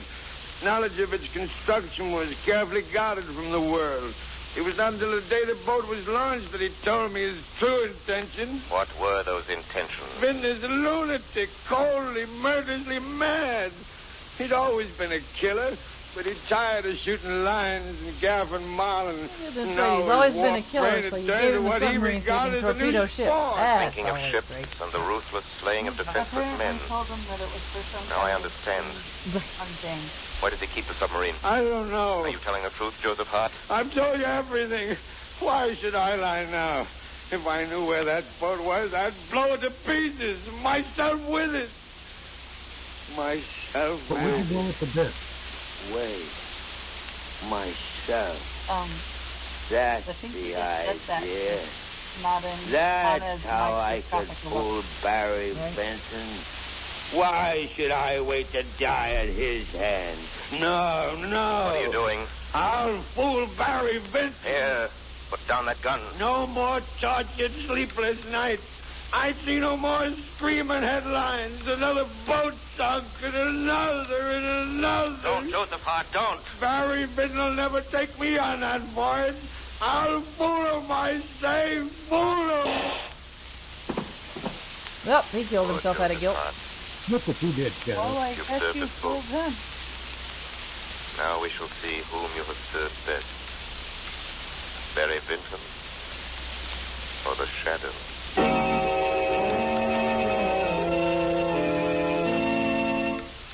Ladies and gentlemen, in a moment the Shadow will be back on the air with surprises, suspense, and a thrilling, unexpected climax.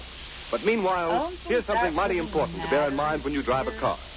Just remember that rainy days make the grass grow greener. They may bring out the best in flowers, but they bring out the worst in roads. Yes, beware. A road that's plenty safe when dry may become a dangerous skid trap when wet, sending your car skidding, spinning, swerving off the road. Motorists, why take this chance when you can now get a sensational new kind of tire playing with that will his stop you torpedoes. quicker, safer than you've ever stopped before? The new Goodrich Safety Silvertown with the Lifesaver tread. Impartial tests conducted by the country's largest independent testing laboratory against the regular and premium price tires of America's 6 largest manufacturers proved that no tire tested, regardless of price, came up to the new Silvertown in non-skid action. Furthermore, these unbiased tests showed that the new Goodrich Silvertown with Lifesaver tread gave more non-skid mileage than any of the Lightsaber other tires tread. tested Feel in the its own force price on range. each tire. Imagine, the new Goodrich Silvertown averaged 19.1% more miles before the tires wore smooth, which is the same as saying you'll get every 6th mile free.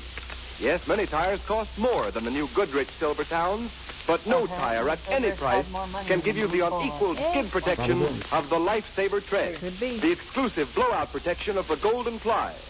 Keep danger a stranger. Put a set of these life-saving long-mileage tires on your car without delay.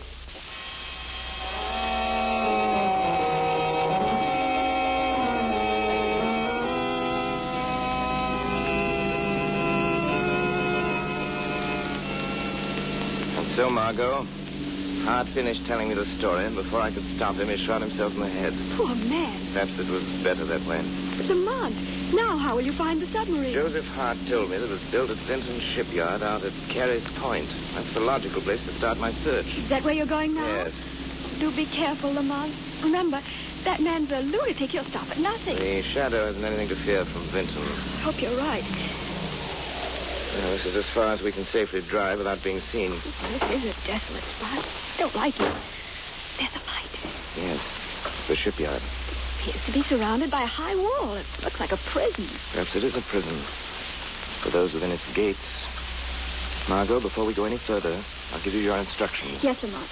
I've already been in touch with the United States Coast Guard. You've been promised to give me full cooperation. Yes. Once I found the submarine and know Vinton's plans, I shall communicate with you by our private wireless. Then Then you will relay my message directly to the Coast Guard headquarters in Washington. I understand. Good luck to the Shadow. The Shadow thanks you.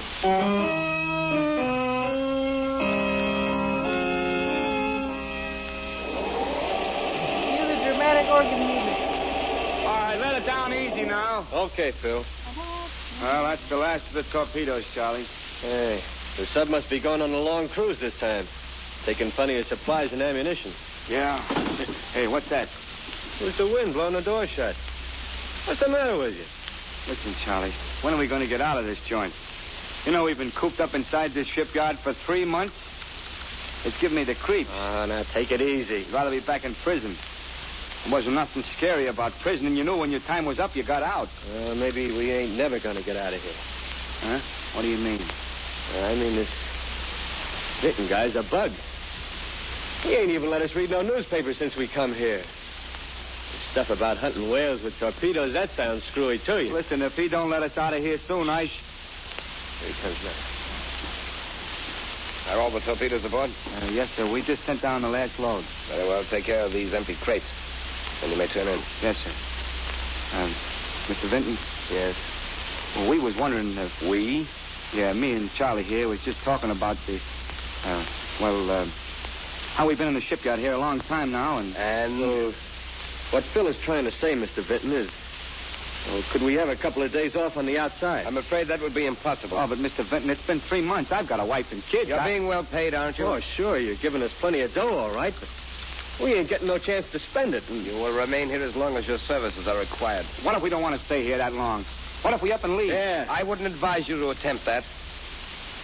Do you remember what happened to your associate, Mr. Hadley, when he tried to, as you say, up and leave?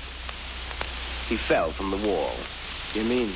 Yeah, I bet he was fell. You mean that wasn't no accident, huh? No. He was shot down. Oh.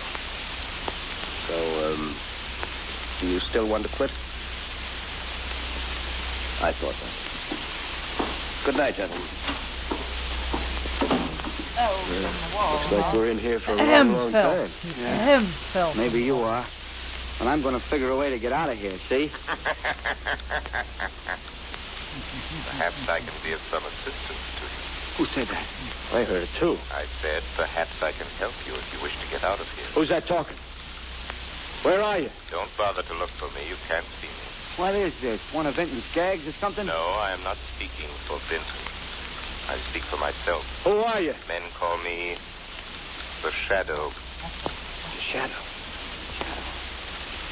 How'd you get in here? The Shadow is everywhere.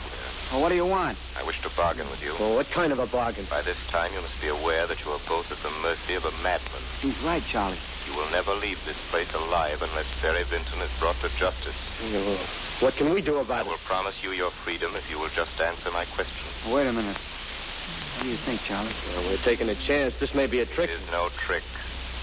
You have the Shadow's word. Well, what do you want to know? Where is Vinton's submarine?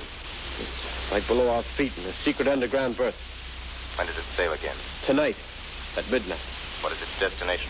Well, I heard Vinton say something to the mate about Cape Francis. Good. Sailing at midnight, Cape Francis. The Shadow wishes him good hunting.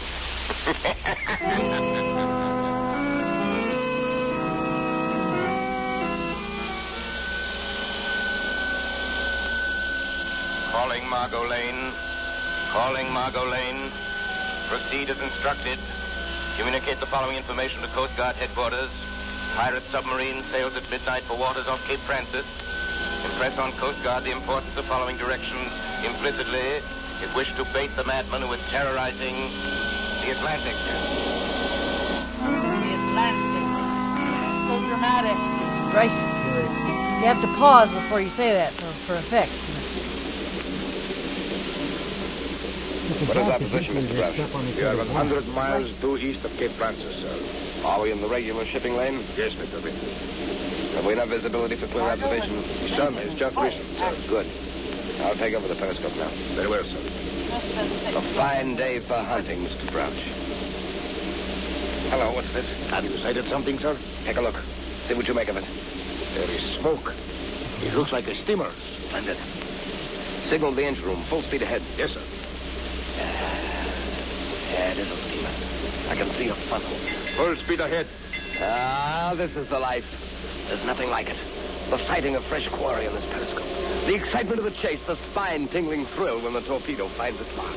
And then the climax, on deck, shooting them down with a machine gun like scurrying rats. Mr. Brown, stand by the torpedo tube. We're coming up fast. Yes, sir.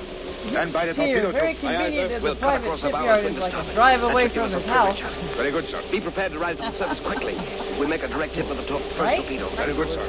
Stand by the valve and elevator. Aye, aye, sir. We're almost within range. Cut the half speed. Half speed ahead. Torpedo tubes number 1 and 2 are loaded, sir. Torpedo tubes number 1 and 2 are loaded, sir.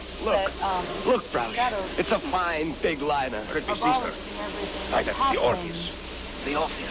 I remember now reading of her sailing. She has a full passenger list. Several ambassadors are aboard. Full passenger list, eh? That sounds most promising.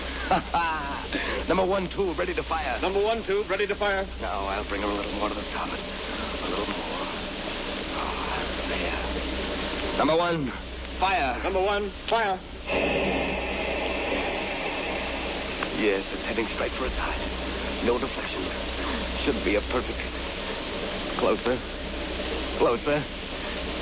It's going to hit. Now. Why, failed to explode. With a dud. Number 2 tube ready to fire. Number 2 tube ready to fire. Number 2 tube ready Number to 2, fire. Number fire. 2 tube. Number 2, Sounds like they're fire. saying 2 tube. We won't fail this time. I was thinking the same thing. Don't mess with my Yes, 2 you will, tube. Mr. Vinton.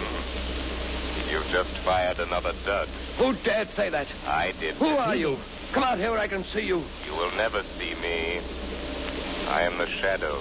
Shadow, eh? Shadow. I've heard of you. The torpedo hit, but it failed to explode again. Reload the torpedo tubes. Aye, aye. That would be a waste of time, Vinton. I've seen to it that all of the torpedoes are done. You'll regret this, Mr. Shadow. This is the one time that you've matched wits with a mind cleverer than your own. Blow out the ballast tanks for a quick rise to the surface. Yes, sir. I'll show you. I'll sink that boat with my deck guns. Vinton, you're a madman. Madman, am I? Madman. Very well, Not I'll a mad show you man. the full extent of my madness. Decks awash, sir. Open the conning tower hatch. Deck crew, stand by to man the guns. Right? Yeah. Cheer. Yeah. I don't feel comfortable with this guy. He sounds like he's about to bust a Aren't nut, you coming right? up on deck, Shadow, to witness the A little kill? too excited I am about already killing on things. deck, Vinton. Devil plague you. Why don't you get up here? Show yourself. That is unnecessary, but never Not to fear. show himself, Mr. Shadow. I'll stay near you. The guns are jammed, sir. Jammed? Why, that's impossible. I neglected to tell you, Vinton, that I rendered your guns useless. Oh, so you think that you've outwitted me, Shadow. But you're wrong. Signal the engine room full speed ahead. Aye, aye, sir. Steer directly for that vessel's side.